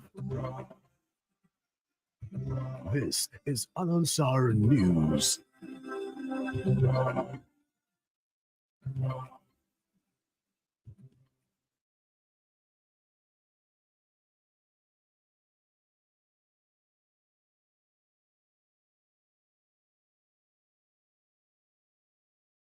Making news this hour, the 9th of September, the news from Durban, 90.4 FM, Peter Maritzburg, 105.6 FM. The motive behind the killing of a taxi boss is unknown. I'm Eric Imonina. The South African National Taxi Council, SANTACO, says it is too early to link the killing of a prominent taxi boss in KwaMashu to industry violence. The man was shot and killed outside his home on Nongola Tete Street on Saturday in the evening. Now, police say the family heard gunshots, and when they went to investigate, they saw a car speeding away. The man died at the scene. SANTACO KwaZulu-Natal spokesperson Sfiso Chingase says many taxi owners are also involved in businesses outside of the sector. More news now. Some members of the Ilovo community have voiced their opposition to plans to relocate over 400 homeless people from Durban CBD to the South Coast area. The eThekwini Council has already approved a budget of over 13 million rands for the construction of a 400-bed homeless facility in Ilovo. It will be called a Saki Temba home. That's according to authorities. The city says it will provide services such as drug rehabilitation and skill development programs. It will also focus on reunification efforts. However, the Ilovo community says it is worried about the implications it could have for safety and security in the area. Resident Brian Baxter has launched a petition against the move. On his now, it has been over 6 years, and some families are still waiting for justice after the deadly listeriosis broke out. Now, over 200 people died, and thousands were affected by the bacteria at the Tiger Brands factory. One Fosler's family lost their 11-year-old son, while yet another in Twana told local media that their 9-year-old daughter was diagnosed with meningitis as a result of the contamination. Families want to know why no one has been held accountable. Richard Spoor of the Richard Spoor Attorneys is waiting in. That Tiger Brands is responsible for this outbreak. Despite this, and despite numerous appeals, Tiger has refused to take any responsibility for the harm it's done. Now, every defendant has a right to defend themselves in a court of law. But when you're a large corporate, when you know you're responsible and you're aware of the ongoing harm that your reckless conduct has occasioned people, a failure to take responsibility and a failure to deal with it is unconscionable. Still with that story, Tammy Malusi is also an attorney from the Richard Spoor Corporation. He says the Tiger Brands has been evasive. The case definition was S26. That was proven back in 2018 already. But further evidence has emerged, which has been peer-reviewed, which proves beyond any doubt that Tiger Brands is responsible, and they're still resisting. They haven't put up a defense. All they've done is to make bad denials on their papers. They haven't filed any expert reports 6 years into the litigation. They've done nothing except to deny and then go in the press to say that they would like a speedy resolution of the matter, when we have presented them with options of how to resolve this issue quickly, and they have not accepted any of those proposals. In more stories, Pastor Pasaka Mboro Motoing is back in court today, challenging the decision to deny him bail. The self-proclaimed prophet was arrested after a viral video showed him, his son, a bodyguard, brandishing weapons at teachers and community members at a school in south of Johannesburg. He's alleging victimization and prejudice in police custody. The court denied bail to both Mboro and his bodyguard, saying they failed to provide sufficient evidence to justify their release. They're facing charges of including kidnapping, possession of unlicensed firearm, and intimidation. Earlier today, a state prosecutor had this to say on the matter. We're laying a basis for the application to come out. The evidence that is given is leading to this argument. I think my learned friend's remarks are best reserved for argument when we do argue the application eventually. With regards to the legality thereof, the state is busy laying a foundation as to what is leading to this application before court today. And I think we should be allowed to proceed with this application and let the witness testify. They're going to cross-examine him. Finally, your international story. Israeli missiles have killed at least 16 people in central Syria. That's according to state media outlets. The attack last night sparked a fire and caused material damage near the city of Masyaf in the Hamar province. The latest update today, which also reported 36 injured, raised the toll of 14 dead reported earlier. Two regional intelligence sources says a major military research center for chemical arms production located near Masyaf had been hit several times, as reported by international media. A team of Iranian military experts involved in weapons production was believed to be working at the site. A local health official says 43 people had been injured, including several critically injured in the strikes. The director of the public hospital in Masyaf says that the casualties were civilians. In your weather, it's 13 degrees. A quick reminder of our top story. The South African National Taxi Council, Santaco, says it is too early to link the killing of a prominent taxi boss in KwaMashu to industry violence. That's the news. This traffic update is brought to you by Newcastle Volkswagen, a member of the Dockrad Group. And taking a look on our traffic and roads on this slippery and frigid day, a truck has jackknifed going up on Stocksville Road, Westmid. A crash on Hans Dietman near Wesselshire Road. Paramedics are on the scene. Just heads up, if you are traveling on the Seadoon Road, reports have come in, it is extremely slippery going down that way. So make sure that you are cautious and driving safely, keeping a safe distance between each car if you are going down in that way in Seadoon Road. Motorists to please advise to drive carefully with caution in Elangen Road on the N2 routes between Kokstad and Harding. There is an accident scene, but paramedics are on scene. Please allow them to get past if you see them going there in that direction. And also importantly, an oil spill on the N2N Seadoon off-ramp, left on the Seadoon Road, Thomas Holstead and Steer, and Nathaniel Isaac Road. The oil spill is all on the roads that I have just mentioned before. Please be cautious, drive slowly, and keep a safe following distance with each car. And finally, a scene update on the N3 Peter Brown. One lane is now open, but traffic is moving and flowing very slowly. Load shifting services are on the scene. My name is Ted, reminding you to keep it safe on the roads. This traffic update is brought to you by Newcastle Volkswagen, a member of the Dockrad Group.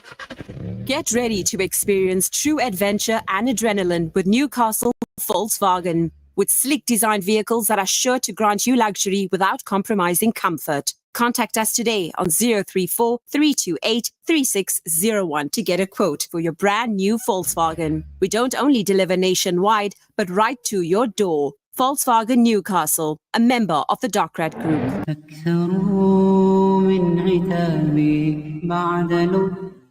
في الحجاب بت من قولهم في حيرة واضطراب حدثوني فقالوا مذ لبست الحجاب خانك السعد عودي حرة كالسحابة ولكن كيف أنزعه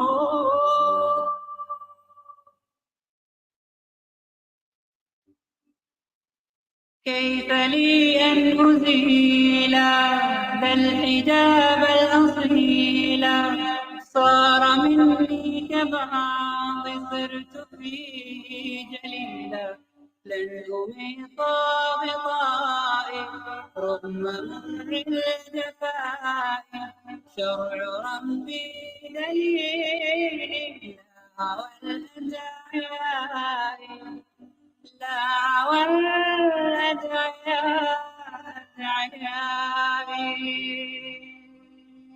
كيف لي أن أزيل هذا الحجاب الأصيل صار مني كبعض صرت فيه دليلا لن أميط بطائي رغم مر الجفاء شرع ربي دليل لا والأدعياء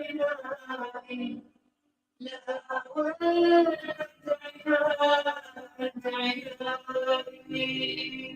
ولكن كيف أنزعه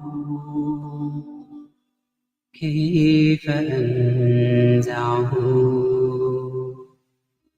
كيف أقصي حجابي بعد صدق المتاب كيف أعصي إلهي ضل عني جوابي جاءني بالورود ناصح ذو عود هيبة الحسن عودي للهنا والسعود جال فكري وحارا تارة بعد تارة بت أسأل نفسي هل أزيح الخمار ولكن كيف أنزعه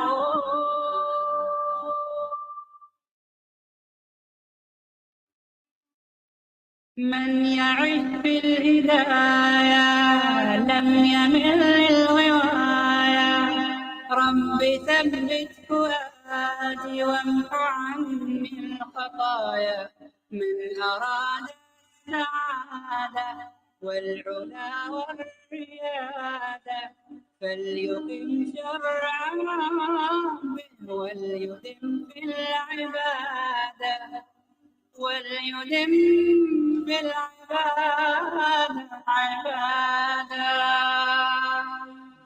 كيف لي أن أزيل هذا الحجاب الأصيل صار مني كبعض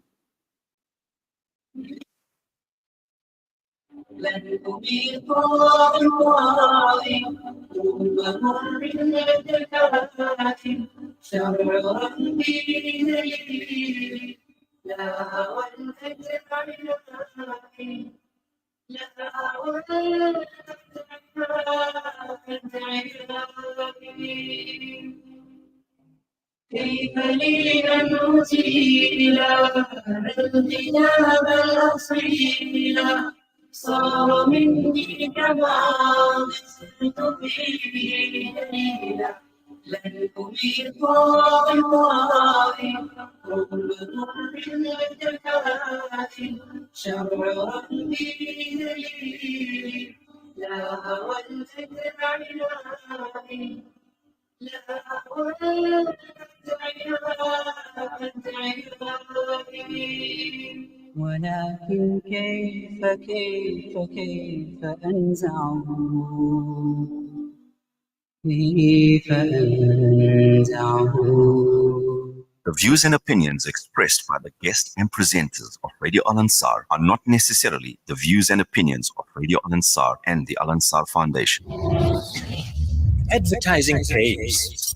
Get your business on the map through advertising with Radio Al Ansar, the station with a proven record. Let's check with Simplex Radio to find out the impact on their business by advertising with Radio Al Ansar. For us, it works very well. Our sales have increased and more people know about our store. I would definitely recommend advertising on Radio Al Ansar anytime. There you have it. Join the airwaves and take it up to another level. Call us on 031-208-1601 and ask for Fatima Shahina or Faraz Bucks, our consultants. Let your name be heard by thousands of people. Radio Al Ansar, your partner in business.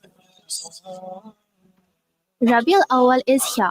Planning your Umrah? The Al Ansar shop has everything you need, from ihram belts to Zamzam water sourced directly from the blessed wells of Makkah and dates from Medina at all unbeatable prices. Visit us at 207 West Road, Overport, or call 031-208-1601. Al Ansar Shop, your one-stop Islamic shop. Looking to book a venue for that special occasion? Come and book the Conference Centre on 207 West Road or Community Hall on 189 West Road, which accommodates 120 to 300 people with ample and safe parking. For all your hall requirements, contact the Reservations Department on 031-208-1601 or email us at reservations@alansar.org.za. Save the date. Don't delay. Book away. Do you want to win a PlayStation 5? We got the green light. You're going to the war zone. Grab your gear and shoot. We're up in 3. Coming soon, exclusive to the Breakfast Rush with Michelle. If you survive, you earn your free. Hey, don't you hate it when your cake or icing just doesn't come out right? Oh, all the time. It's so frustrating. Well, have you tried Wooden Spoon? It's a margarine specifically made for baking, and it creates perfect icing as well, every time. Really? That sounds amazing. Yeah, not only that, it's by the South African Cake Decorators Guild. And you know what else? When I use Wooden Spoon, it makes me feel like I'm baking with the pros. This cake is amazing. What's the secret ingredient? Wooden Spoon margarine, my friend. It's the magic to perfect baking every time. Gents, it's time for us to take our prostate health into our hands. 1 in 3 of us over 40 are affected by enlarged prostate glands. You know what I'm talking about. The straining when urinating, frequent night urination, and low libido. Prostavol can help. Prostavol was clinically developed to assist in the treatment of symptoms associated with an enlarged prostate and has helped thousands of men to regain their dignity. Ask your pharmacist for Prostavol in the blue box. No prescription necessary. Prostavol, complete prostate health. It's 5:15. You are on Radio Al Ansar. If you just joined us, welcome into it. Assalamu alaikum wa rahmatullahi wa barakatuh. My name is Fahim Jamada in the Call PMB. We got Ted in Durban coming to you on 90.4 FM and 105.6. Wherever else you are around the country or around the world, you got us on alansar.org.za. Right. So when you give your partner your password, Ted? Depends for what. We password for like the Netflix. Yeah, she can have that. No, I'm talking about your phone.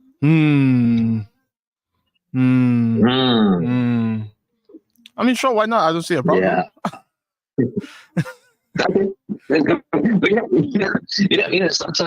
Sometimes trust can feel like an elusive concept. Like throughout our lives, we receive a lot of incorrect messages. Yeah. Now, about what trust should be, what trust should look like in a relationship, in a friendship, in a marriage, what trust should be like. Talking about getting the wrong messages. Okay, and a guy messaged me. Okay, and he was like, "Hey, how's it, man? I have a bit of a problem. I'm a little short with my rent money. So the landlord is, asking me for the money, and gave me a whole long story about they were cutting lights and all this, whatever. And then says, you're putting me under pressure. Mm-hmm. Okay. So I'm like, hi,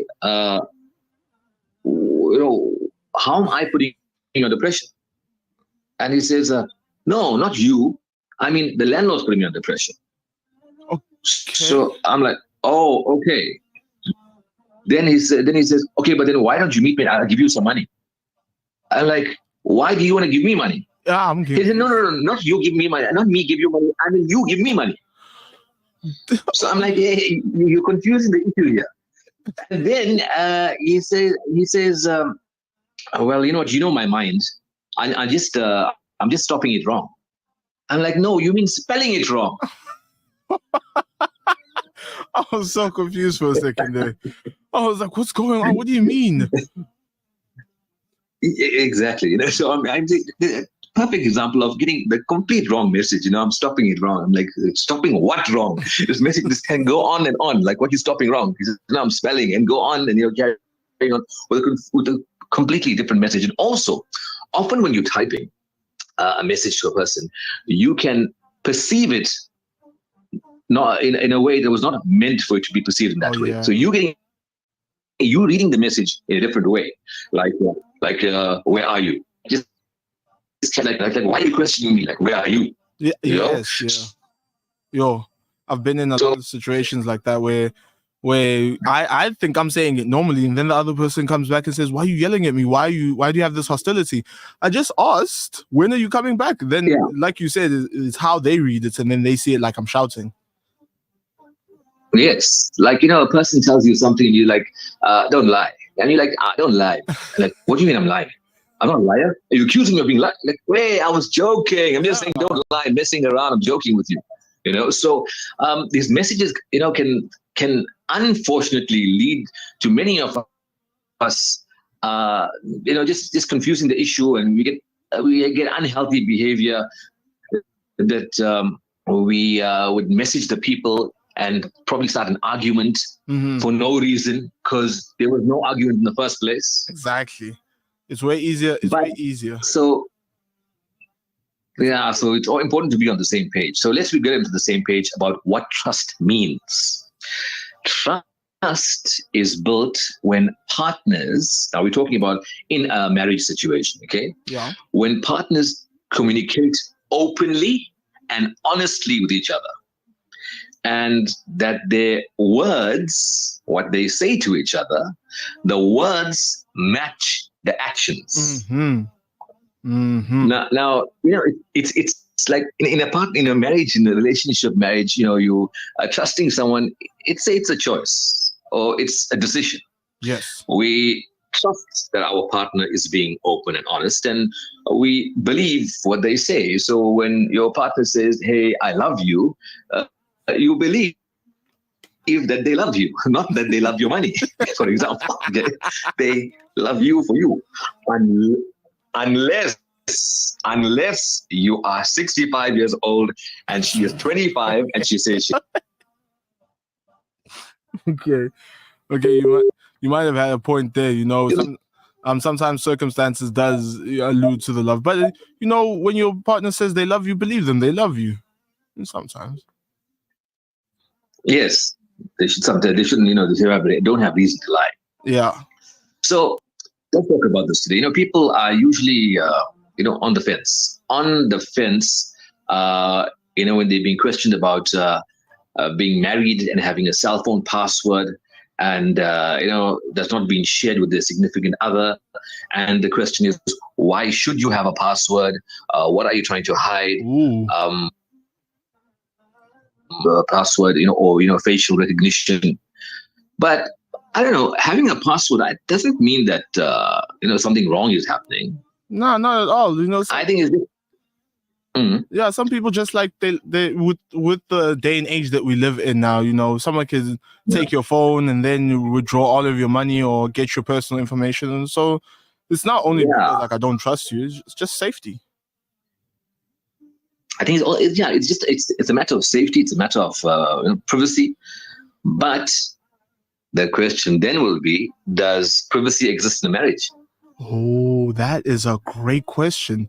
I mean, you are building a life together, and from what I hear from married couples is that the only way to make it through a marriage is together, which basically means you're one person. So I guess someone could argue saying that, why would you need to hide from me if we are one person? Yes, you see, Ted, you see, you have to make it through the marriage being together. Because if you're apart, the marriage is not going to work out. No. You don't call that a marriage. No, man.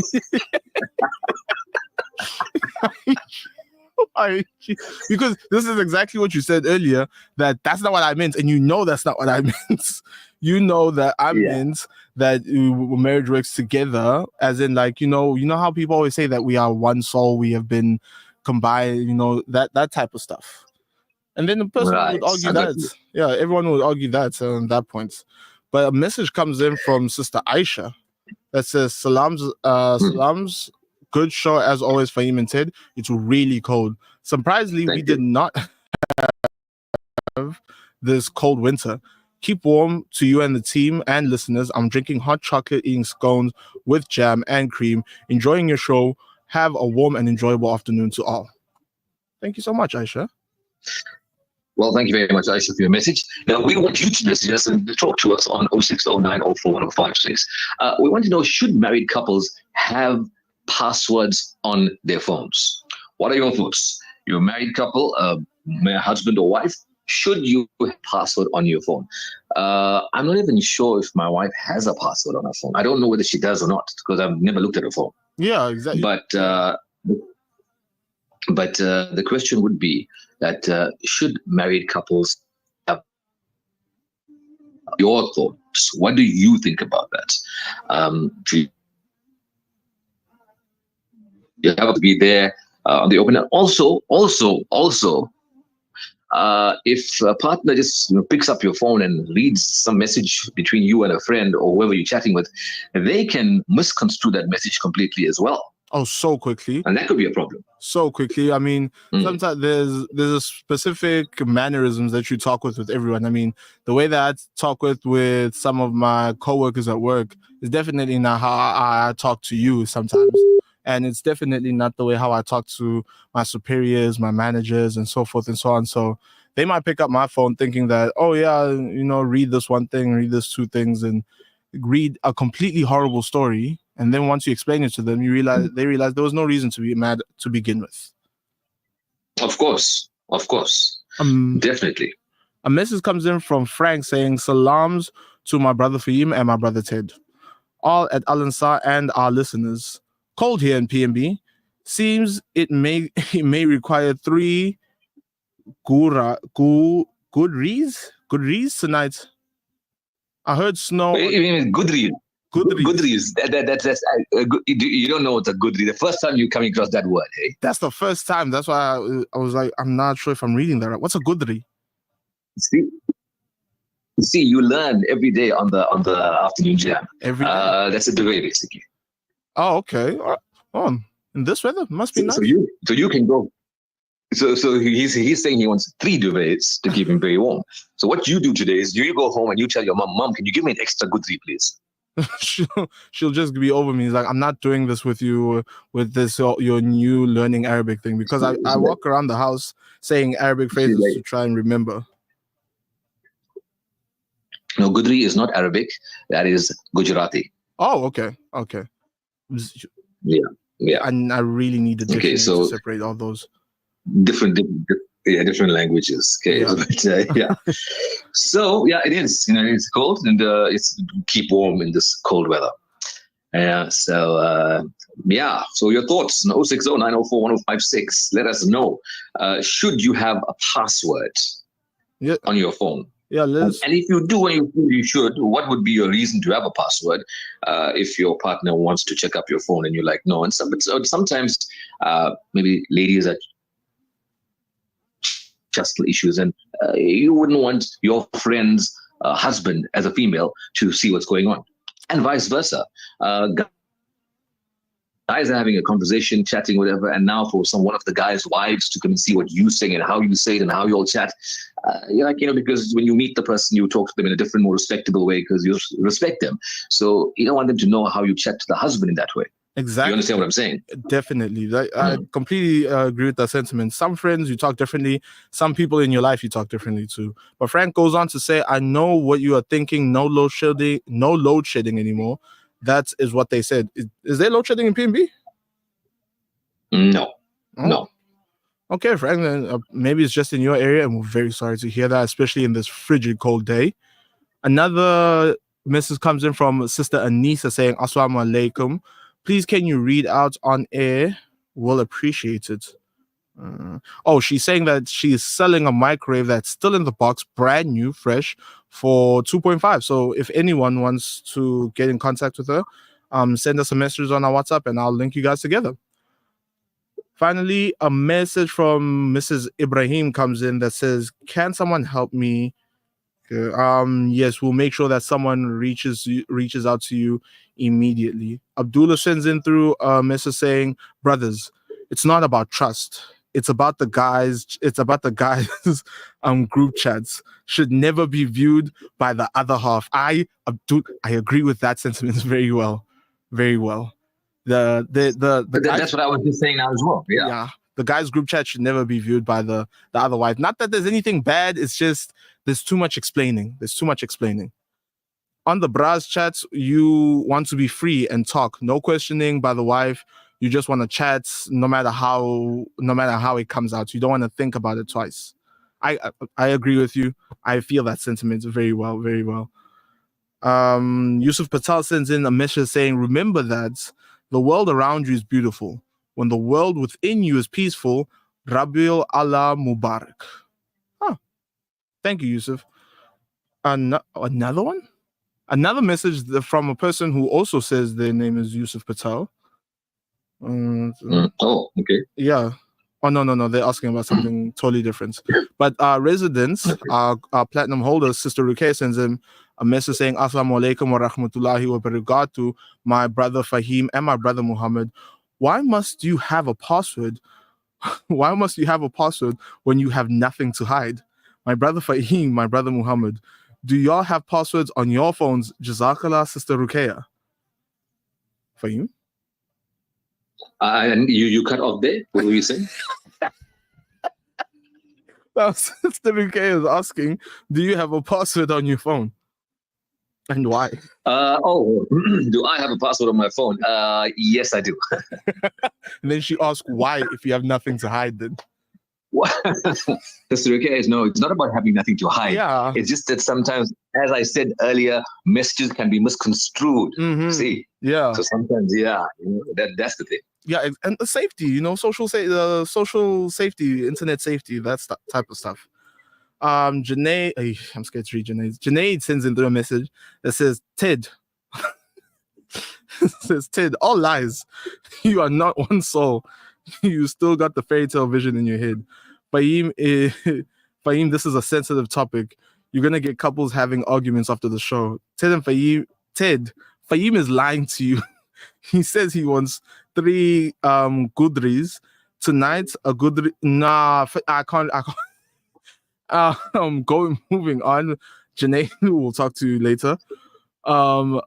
Sister Sarah says, no, not her. An anonymous message comes in that says, salams. My husband is late now, but we were married for 50 years and we trust each other, so we had no problem hiding our password. Hiding our password. I think she meant showing the passwords or knowing the passwords. Unless I have gone blind, this is hiding. She said, my husband is late now, but we were married for 50 years and we trusted each other, so we had no problem showing our passwords to each other. I think one will hide if they have something to hide. It's all about trust, she says. Okay. Interesting point. Well, yeah, it is about trust, but you will hide if you have something to hide. So you will have a problem showing your password off or revealing that to your partner if you have something to hide and you don't want them to see something. That's obvious. So the question would be, if the person is hiding the password and they say they have nothing to hide, why would they hide the password? That's the right question. If you have nothing to hide, show the password. Show the password, absolutely. Another message from Anonymous says, salams, Gudra is not a duvet, is not just a duvet. It is that thicker type of duvet. If one has a password for protection, Okay. Yes, it's a thicker type and a heavier fabric. But basically, just for understanding, that's why I said it's a duvet. Okay, thank you, sister, for giving me a deeper understanding. And she goes on to say also, if one has a password for protection from outsiders, then let your partner know your password. Fahim had to find a really cold day to be in PNB. Message comes in from Abdullah.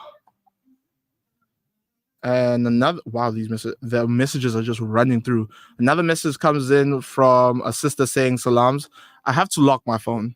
My phone and I gossip about my husband. But if he wants my phone, I let him see and clear our chats. Her husband snatched her phone one day and caught us gossiping about him. And now he hates me, even though she's my other half. I warned my hubby not to snatch my phone because I relay things that happen to my friend. I vent. Oh, it's exactly like you said. She was talking to her friend about a situation, saying how her husband, and then she told her husband, don't take my phone, this and that. And then the husband took it as they were talking about him, and he went completely on the other way. And because she was gossiping with her friend. So the husband thought they were gossiping about him. You see? Sometimes you just need to leave it there. Yeah, that's what we're talking about. Yeah. That's what we're talking about. Sometimes you just need to leave the phone over there. Another message comes in saying, Salam's great show. Hubby and I choose the same password for both of our phones. Wow. Okay. That's a good one. You see, no. So that's the situation. That's the code for both your phones. So you both know which other's password it is. So that means that you have a password for other people. In case somebody else get hold of your phone, you wouldn't want them to see your messages. So you have the password for other people and not for your partner. Yes. Now that's true. The real trust that's real trust in that relationship. So cool. Yeah, you're right. That's a nice, safe way to share trust. Okay. Another message comes in. Another message comes in saying, Salams, I put a password on my WhatsApp because my partner once read my work group messages. So yeah, green light for passwords from me. Huh.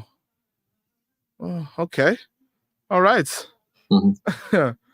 Waida sends in a message saying, Salams, how are you? We have passwords on our phones so we can control the kids using it. We don't have passwords hidden from each other, only from the kids. Oh, so their kids don't just go in and out of their phones. Yeah. Well, firstly, that's it's a good reason to have a password because the kid, you can control the kid's usage of the phone as well because you're not looking at your phone all the time. You don't have the phone in your sight all the time, and your kids can then just use the phone all the time. And you think they're studying, but they're using your phone and watching something or watching things that they're not supposed to watch, whatever it might be. So there's a good reason. Like what happened yesterday was a friend's wife who doesn't usually put statuses, all of a sudden had a status of herself in she was at home, so without a scarf and a sleeveless top and a shortish kind of pants, and that was on her status. Okay. So I mean, I looked at this and I'm thinking something is not right. Okay. So I phoned the friend and said, listen, your wife has a status which I think is a mistake. So when I checked up, it actually was a mistake. One of the kids took a picture of the mom and put it on the mom's status. All right, yeah. Yeah. That's definitely a reason to have a password. Then your kids these days are very quick with the phone. They can do everything from A to Z. Yeah. So this kid is probably playing with the mom's phone, looking at his mom, say, "Oh, my mom looks so pretty," or whatever. Let me take her a picture and show everybody, and take her the picture and puts it on the status. Out of love, out of the goodness of the person's heart, the child is doing that thing. Let me take a picture and put mom's picture on the status. Now, this mother never ever puts anything on any statuses, and now especially now while she's at home and not dressed appropriately, I'm sure she was, I think she'd be quite embarrassed about that. But luckily, apparently 20 people have already seen the status, but luckily it was only just 20. Yeah, it could have been a much more embarrassing feat, but luckily it was only 20. Another message comes in from Zakia saying, I love having a password on my phone. Keeps my hubby on his toes. Wait, hold on. Just check out that Zakia's number, because my wife is Zakia as well.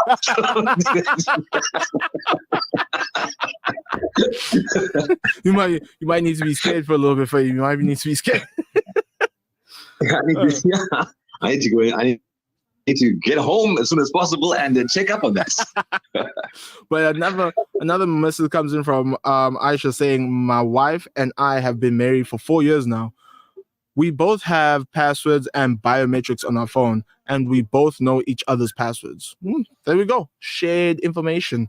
See, those people who share their passwords, they're just protecting themselves from the outside world, which is good. It's a good sign of trusting each other, especially in a relationship. Yeah. So now let's throw a hammer into the work. Of course. What happens is that you have a legitimate reason for having a password on your phone, because your phone is with you all the time and you're taking it out different places. But then I guess, the same thing can be with a laptop, because you're saying, I have a password on my laptop. Yeah. But if it's but you are taking your laptop around as well. But if it's a device that you don't take anywhere and the device is only at home, and then you have a password on that, then shouldn't that be a cause for concern?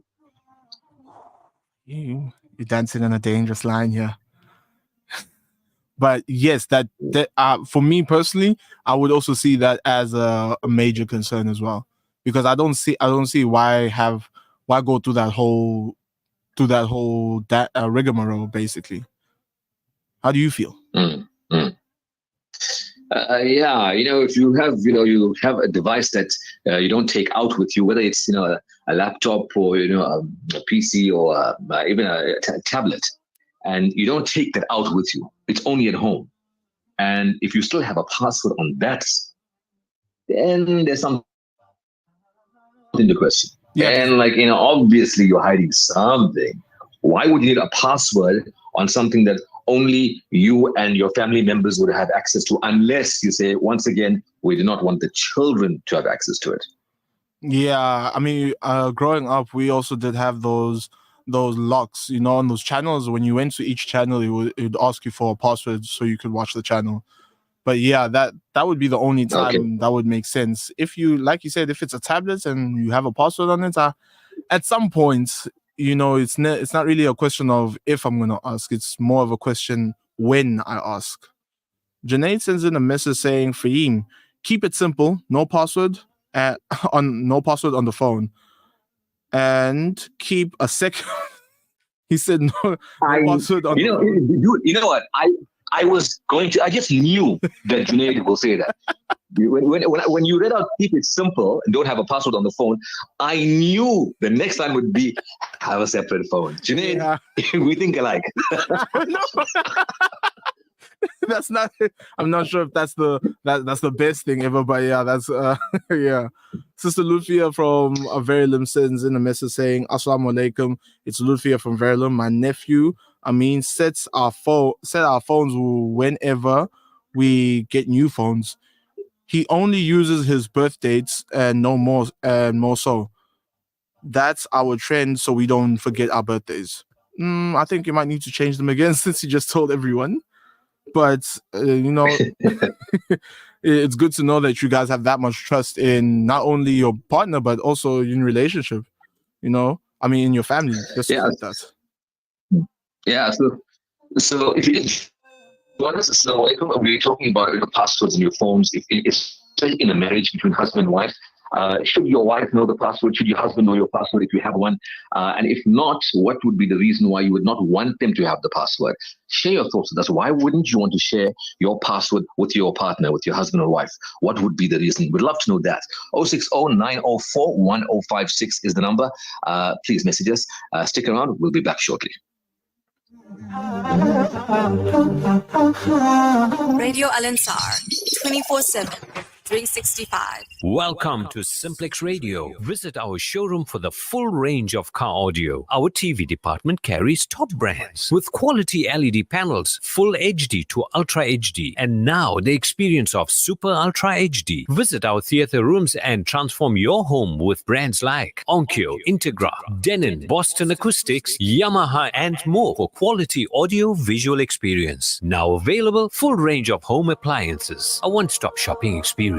Call 031 306 4029 or Kenilworth Park, 202 Brickfield Road, Overport. Simplex Radio, the name you can trust. Power your drive with confidence. At Battery Base, get reliable performance and long-lasting energy with our premium car batteries. We've got the power to keep your journey worry-free. Charge ahead. Choose Battery Base, 470 Felix Dlamini Road, Overport. Or call 083 786 4879 031 207 4800. Manufacturers of the new ZN number plates. SABS approved, made while you wait.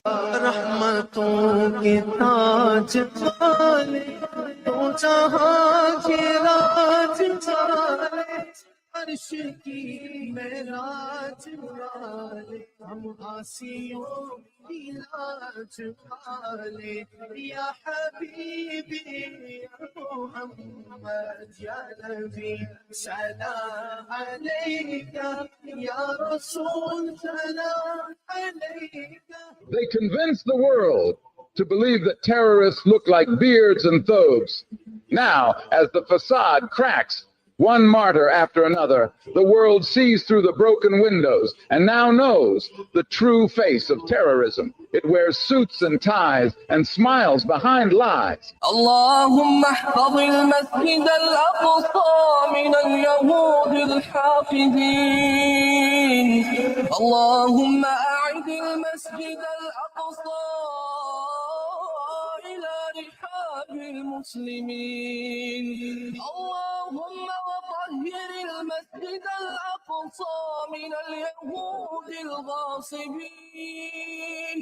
اللهم عليك بهم فإنهم لا يعجزونك يا قوي يا متين. اللهم منزل الكتاب مجري السحاب هازم الأحزاب سريع الحساب اهزم اليهود وزلزلهم يا قوي يا عزيز. Plan your dream holiday with this specialist, World of Travel, as we pride ourselves in offering you the best in Hajj and Umrah. We also offer travel packages to the Middle East, Far East, and many more exotic destinations. Call our professional travel consultants now on 031 20 888 77 or view our website www.worldoftravel.co.za. Visit us at 44 Crescent Street as memorable journeys begin with World of Travel by Irshad Malik. At Amina's Wonder Spice, we know that many of you already enjoy the pleasure of cooking with our 100% pure ginger and garlic. Our unique masala paste have created a new dimension and variety to your dishes. For all these reasons and more, we've called it a Wonder Spice. Amina's Wonder Spice, creating a unique taste in a paste. Available throughout South Africa, neighboring countries, and also in the UK. Contact us on 031 577 5023 or www.aminaspice.co.za.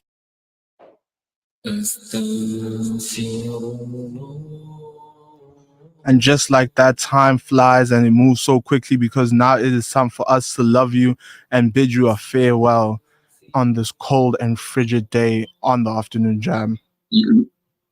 Why are you leaving so quickly, Ted? Is it because I'm not there in studio? First of all, nothing is about you. Secondly... Oh, yes, it's Maghrib. Yes, it's about Maghrib. Yes. Exactly. Okay. Okay, well, thank you for all your messages on the show today. We shall do it again tomorrow, inshallah, between 4:30 and 6 o'clock. Anything else you have to share, Ted? No, just join us right here again. And also remember, Mikasa is joining us for our prize giveaways. And I'm telling you right now, We're warning you, you don't want to miss it. It's not Mikasa, it's Sukasa. Yeah, I was giving you the layup, you know, Mikasa is Sukasa. Sukasa, yeah. Okay, yeah, well, you don't want to miss that. We have some fantastic prizes coming up from Sukasa in the next, in the coming weeks. So please stick around for that, because it's going to be exciting. Yeah, have a good Monday evening, and you can snuggle up with your goodly or your duvet and keep warm. And yeah, it's a nice feeling when you are warm at home. So do be at home and keep safe as well. From me, Fahim, and Ted, we say no to drugs, respect your parents, and be the best you can be. Assalamu alaikum wa rahmatullahi wa barakatuh. Sponsored for the Isale Sawab of Marhum Muhammad Farooq Latib and all Marhumeen. May Allah subhanahu wa ta'ala grant them the highest abode in Jannah. Ameen. أعزائي المستمعين، حان الآن موعد أذان المغرب لمدينة دربن وما حولها. الله أكبر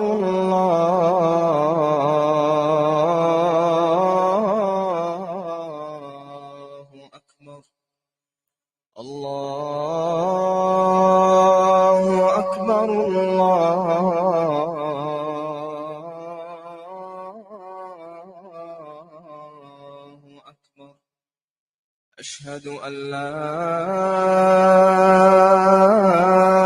إله إلا الله أشهد أن لا إله إلا الله أشهد أن محمدا رسول الله أشهد أن محمدا رسول الله حي على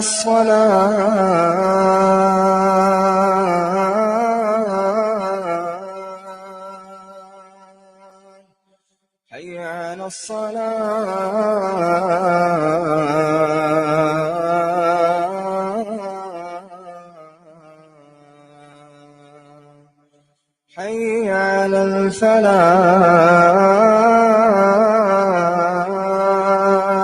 الفلاح حي على الفلاح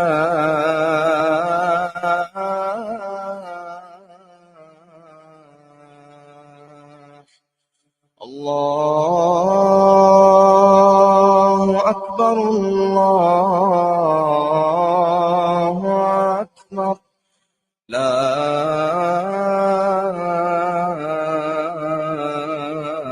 إله إلا الله.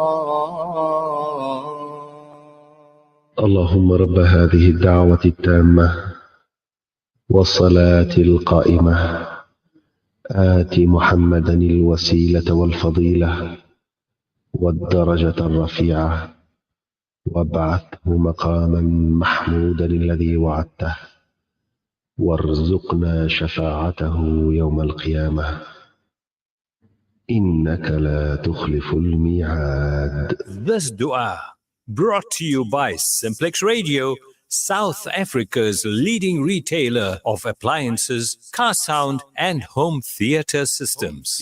These surahs after Azan are brought to you by Amina's Wonder Spice and Wonder Dates, 9 Peters Road, Springfield, Durban. بسم الله الرحمن الرحيم قل هو الله أحد الله الصمد لم يلد ولم يولد ولم يكن له كفوا أحد بسم الله الرحمن الرحيم قل أعوذ برب الفلق من شر ما خلق ومن شر غاسق إذا وقب ومن شر النفاثات في العقد ومن شر حاسد إذا حسد بسم الله الرحمن الرحيم قل أعوذ برب الناس ملك الناس إله الناس من شر الوسواس الخناس الذي يوسوس في صدور الناس من الجنة والناس. This salah is proudly brought to you by Khan's Chemical Industry. May this salah enlighten your soul and bring about endless blessings throughout your day. الله أكبر. سبحانك اللهم وبحمدك وتبارك اسمك وتعالى جدك ولا إله غيرك. أعوذ بالله من الشيطان الرجيم. بسم الله الرحمن الرحيم. الحمد لله رب العالمين الرحمن الرحيم مالك يوم الدين إياك نعبد وإياك نستعين اهدنا الصراط المستقيم صراط الذين أنعمت عليهم غير المغضوب عليهم ولا الضالين آمين. بسم الله الرحمن الرحيم. إنا أعطيناك الكوثر فصل لربك وانحر إن شانئك هو الأبتر. الله أكبر. سبحان ربي العظيم. سبحان ربي العظيم. سبحان ربي العظيم. سمع الله لمن حمده ربنا لك الحمد. الله أكبر. سبحان ربي الأعلى. سبحان ربي الأعلى. سبحان ربي الأعلى. الله أكبر. الله أكبر. سبحان ربي الأعلى. سبحان ربي الأعلى.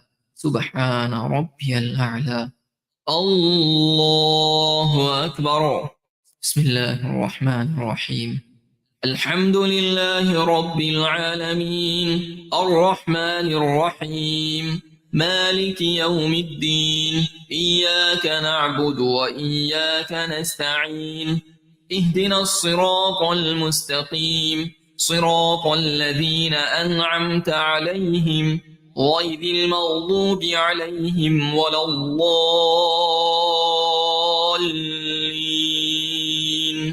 آمين. بسم الله الرحمن الرحيم. قل هو الله أحد الله الصمد لم يلد ولم يولد ولم يكن له كفوا أحد. الله أكبر. سبحان ربي العظيم. سبحان ربي العظيم. سبحان ربي العظيم. سمع الله لمن حمده ربنا لك الحمد. الله أكبر. سبحان ربي الأعلى. سبحان ربي الأعلى. سبحان ربي الأعلى. الله أكبر. الله أكبر. سبحان ربي الأعلى. سبحان ربي الأعلى. سبحان ربي الأعلى. الله أكبر.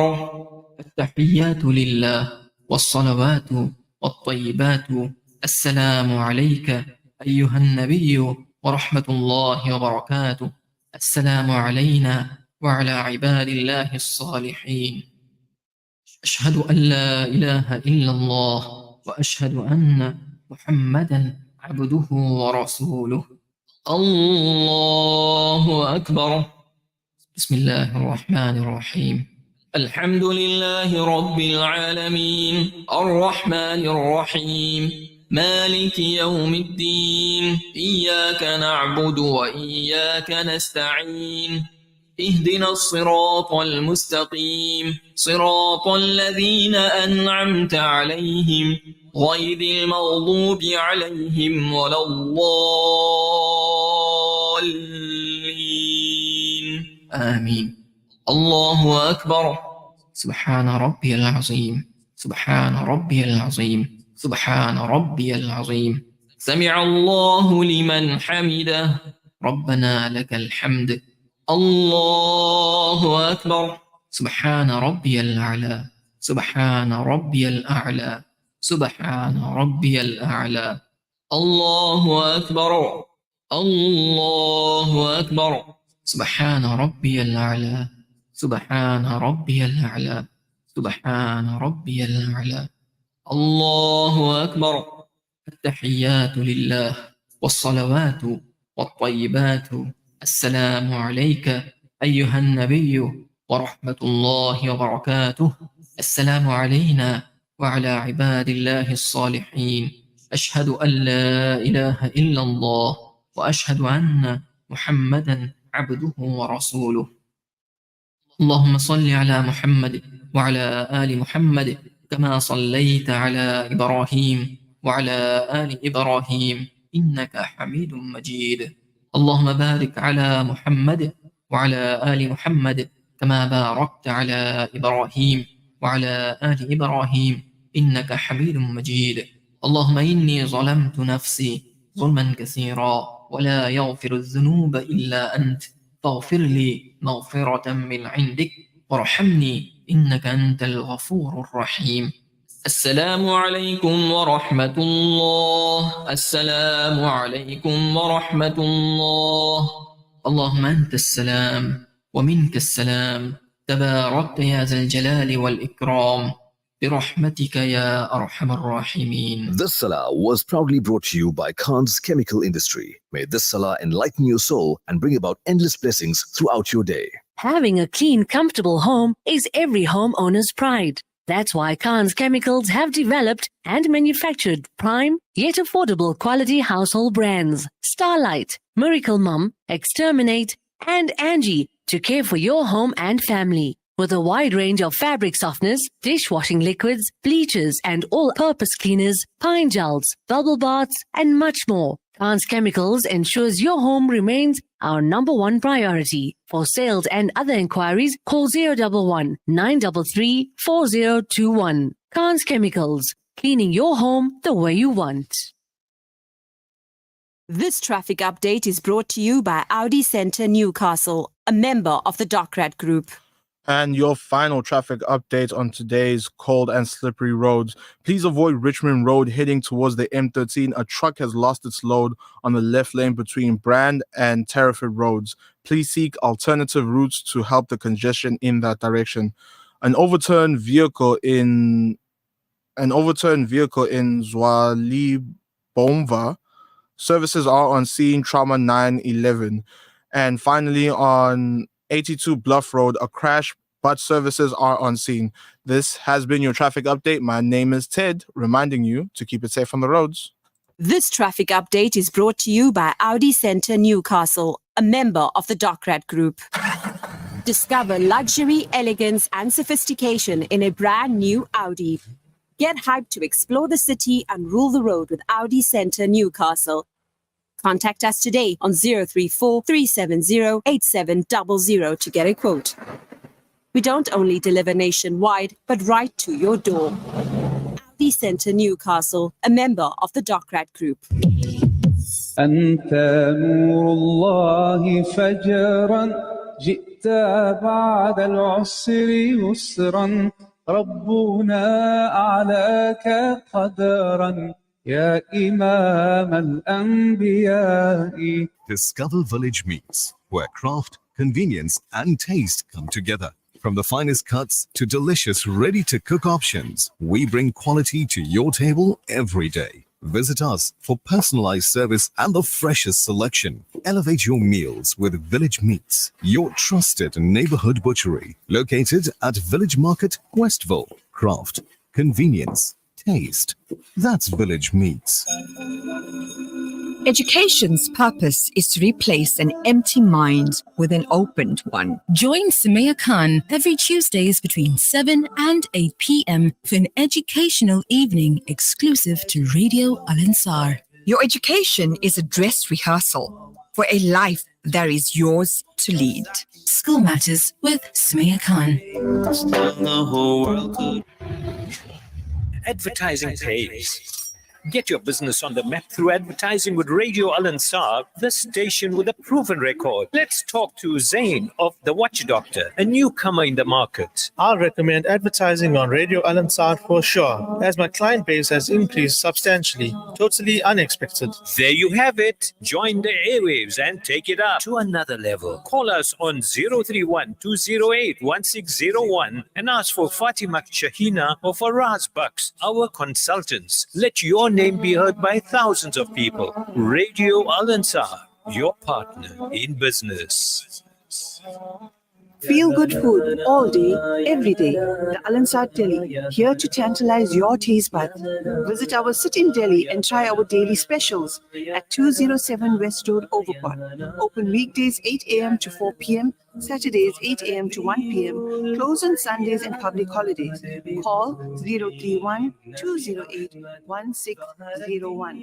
Al Ansar Deli, feel good food. The views and opinions expressed by the presenters and guests of Radio Al Ansar are not necessarily the views and opinions of Radio Al Ansar and the Al Ansar Foundation. This program is proudly brought to you by Osman's Taj Mahal Spice and Rice, perfecting the art of the perfect blend of spices for over 80 years. Osman's Taj Mahal Spice and Rice. For over 80 years, Osman's Taj Mahal have been perfecting the art of the perfect blend of spices, pure, aromatic, and well-seasoned. Spices to tantalize your taste buds. From creative cuisines to gastronomical gourmet goodies, from exotic odors to traditional dishes, Osman's Taj Mahal have remained synonymous with quality spices and condiments. Taj Mahal rice, beans, and lentils. Try our range of chili bite mixes, rose and ilachi syrup, our quick and easy biryani pack, and our traditional range of spice blends. Osman's Taj Mahal, there is no substitute for quality. This program is proudly brought to you by Osman's Taj Mahal Spice and Rice, perfecting the art of the perfect blend of spices for over 80 years. This program is proudly brought to you by Osman's Taj Mahal Spice and Rice, perfecting the art of the perfect blend of spices for over 80 years. Osman's Taj Mahal Spice and Rice. For over 80 years, Osman's Taj Mahal have been perfecting the art of the perfect blend of spices, pure, aromatic, and well-seasoned. Spices to tantalize your taste buds. From creative cuisines to gastronomical gourmet goodies, from exotic odors to traditional dishes, Osman's Taj Mahal have remained synonymous with quality spices and condiments. Taj Mahal rice, beans, and lentils. Try our range of chili bite mixes, rose and ilachi syrup, our quick and easy biryani pack, and our traditional range of spice blends. Osman's Taj Mahal, there is no substitute for quality. أستغفر الله العظيم الذي لا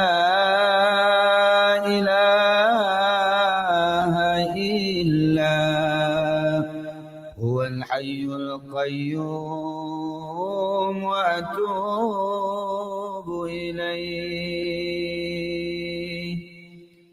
أستغفر الله العظيم الذي لا إله إلا هو الحي القيوم وأتوب إليه أستغفر الله العظيم الذي لا إله إلا هو الحي القيوم وأتوب إليه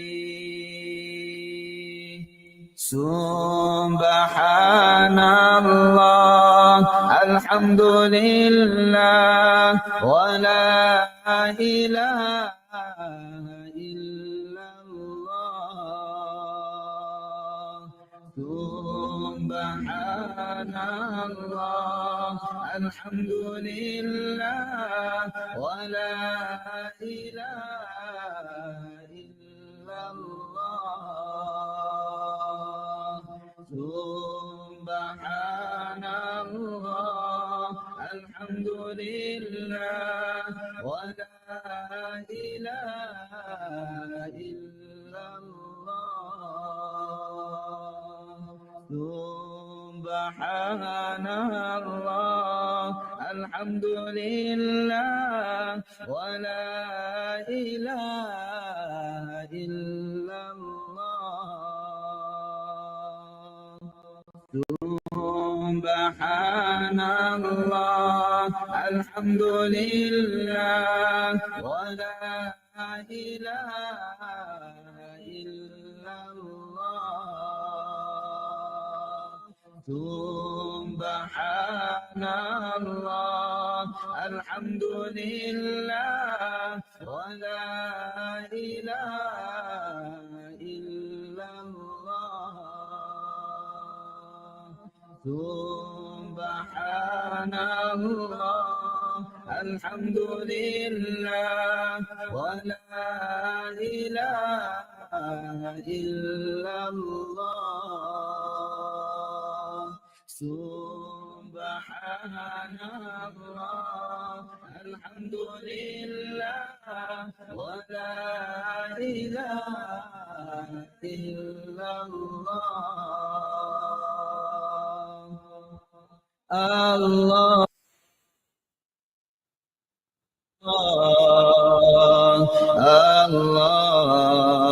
يا الله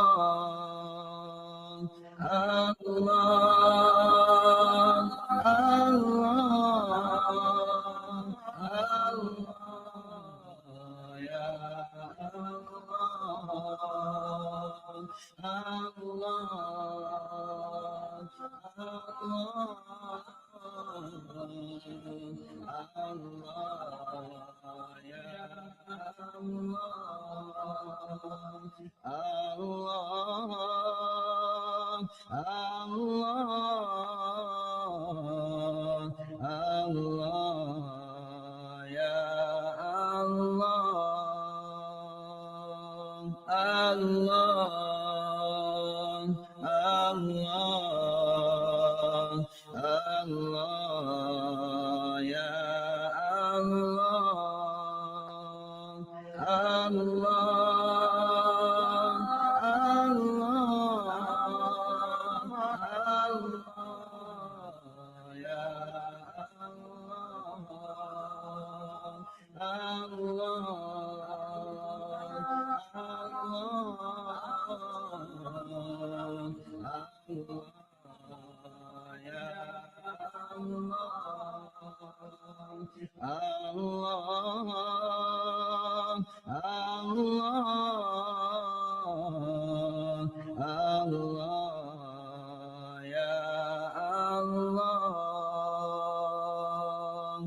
حسبي ربي جل الله ما في قلبي غير الله نور محمد صلى الله لا إله إلا الله حسبي ربي جل الله ما في قلبي غير الله نور محمد صلى الله لا إله إلا الله حسبي ربي جل الله ما في قلبي غير الله نور محمد صلى الله لا إله إلا الله حسبي ربي جل الله ما في قلبي غير الله نور محمد صلى الله لا إله إلا الله حسبي ربي جل الله ما في قلبي غير الله نور محمد صلى الله لا إله إلا الله حسبي ربي جل الله ما في قلبي غير الله نور محمد صلى الله لا إله إلا الله ليس لها من دون الله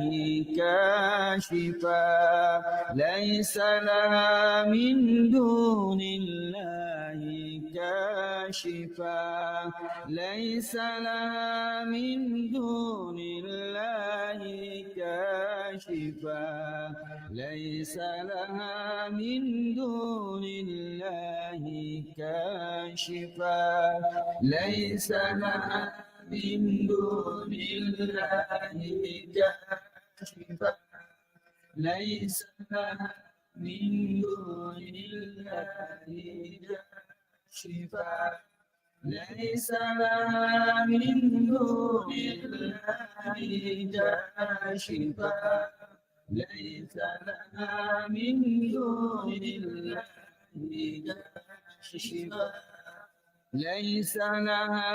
من دون الله كاشفا ليس لها من دون الله كاشفا ليس لها من دون الله كاشفا ليس لها من دون الله كاشفا ليس لها من دون الله كاشفا ليس لها من دون الله كاشفا ليس لها من دون الله كاشفا ليس لها من دون الله كاشفا ليس لها من دون الله كاشفا لا إله إلا الله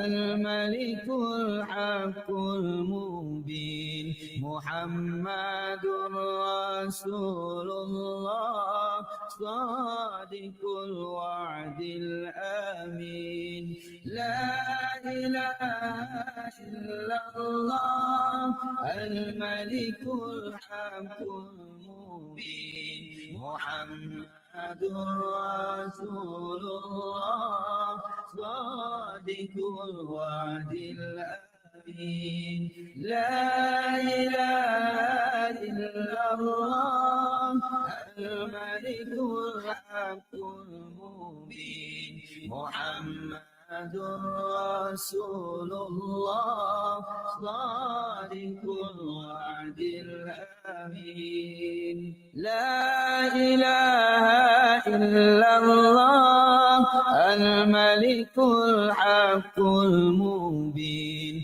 محمد رسول الله صادق الوعد الأمين لا إله إلا الله الملك الحق المبين محمد رسول الله صادق الوعد الأمين لا إله إلا الله الملك الحق المبين محمد رسول الله صادق الوعد الأمين أستغفر الله إن الله كان توابا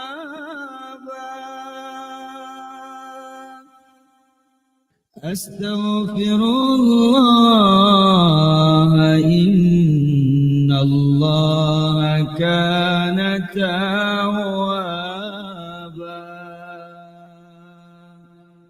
أستغفر الله إن الله كان توابا أستغفر الله إن الله كان توابا أستغفر الله إن الله كان توابا أستغفر الله إن الله كان توابا أستغفر الله إن الله كان توابا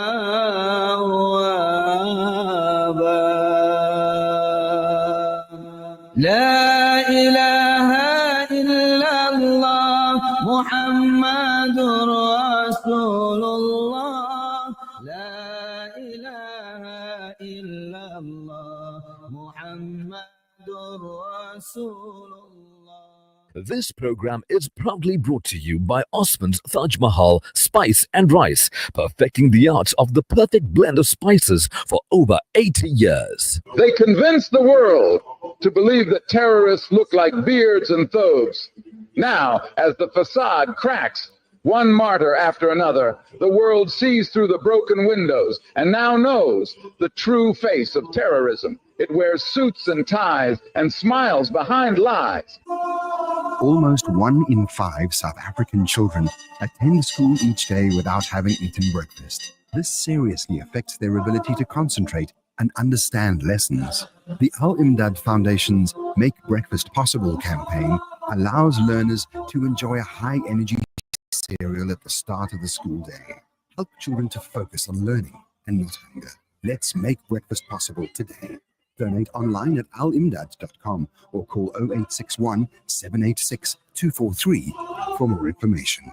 Plan your dream holiday with the specialist, World of Travel, as we pride ourselves in offering you the best in Hajj and Umrah. We also offer travel packages to the Middle East, Far East, and many more exotic destinations. Call our professional travel consultants now on 031 20 888 or view our website www.worldoftravel.co.za. Visit us at 44 Crescent Street as memorable journeys begin with World of Travel by Irshad Malik. Osman's Taj Mahal Spice and Rice. For over 80 years, Osman's Taj Mahal have been perfecting the art of the perfect blend of spices, pure, aromatic, and well-seasoned. Spices to tantalize your taste buds. From creative cuisines to gastronomical gourmet goodies, from exotic odors to traditional dishes, Osman's Taj Mahal have remained synonymous with quality spices and condiments. Taj Mahal rice, beans, and lentils. Try our range of chili bite mixes, rose and ilachi syrup, our quick and easy biryani pack, and our traditional range of spice blends. Osman's Taj Mahal, there is no substitute for quality. Are you tired of boring chows that make you yawn louder than your mother-in-law's words? Then perk up those taste buds and head on down to J-Mo's Pizza and Grill. From breakfast to bedtime bites, we've got it all. Chicken tikka, shish kebabs to cheddar steak sandwiches. Swing by and pull into Saxony Westwood Mall's food court. Open daily. Catch us Sunday to Thursday from 9 a.m. to 8 p.m. And on Fridays and Saturdays, we're serving up sizzle till 9 p.m. We deliver. Call us on 082-678-5062. J-Mo's, where every meal's a flavor fiesta.